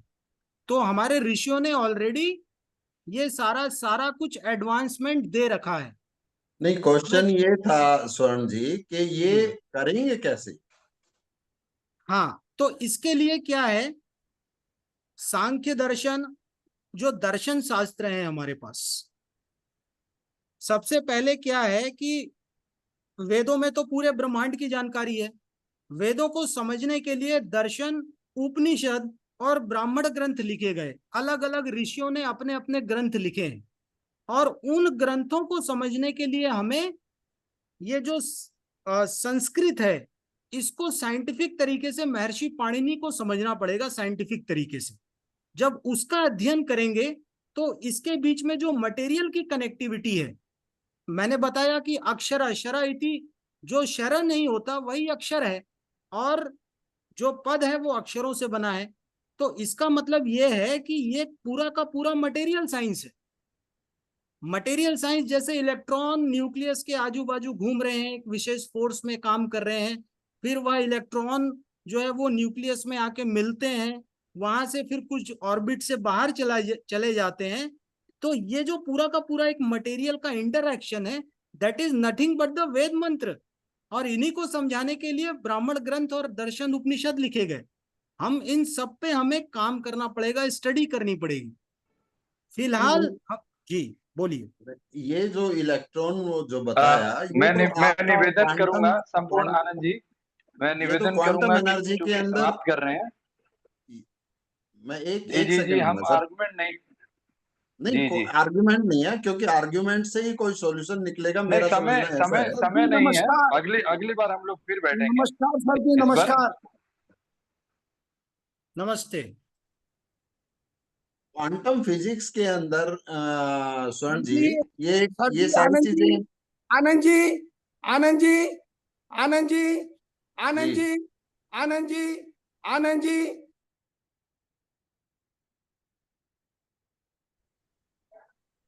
इसमें यही निवेदन है आपसे कि चूंकि हम लोग बात करेंगे तो बहुत देर तक इस पर चर्चा करनी पड़ेगी, क्योंकि ये लंबा विषय है, और हम चाहते हैं कि अगली बार फिर इस पर और चर्चा कर लें, या आप लोग व्यक्तिगत चर्चा कर लें, और इस पर फिर उसके बाद इस पर हम लोग चूंकि एक्शन प्लान ले रहे हैं तो उसके साथ बैठ करके काम करेंगे। और जैसा भी देखो, आचार्य विजय जी ने जो बात बोला उसको बहुत गहराई से समझिए कि कितना एक्शन के लिए हम लोग को मिलजुल करके किस तरह से आगे आना है।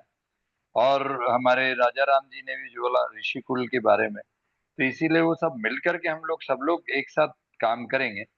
तो मैं अब अंत में अभिषेक भाई के समय के समाप्ति के ये पे अभिषेक भाई से निवेदन करूंगा कि एक अपनी बात रखकर आज के सेशन को समाप्त करें। अभिषेक भाई। धन्यवाद आचार्य जी। ये जिन साथियों के प्रश्न के उत्तर नहीं मिल पाए हैं वो मुकेश जी का नंबर चैट बॉक्स से ले लें और व्यक्तिगत तौर पे उनसे बात कर सकते हैं। तो उससे ये होगा कि विस्तार से बातचीत हो जाएगी। मुकेश भाई ने नंबर डाल दिया होगा, अगर नहीं डाला है तो मुकेश भाई से आग्रह है कि वो डाल दें।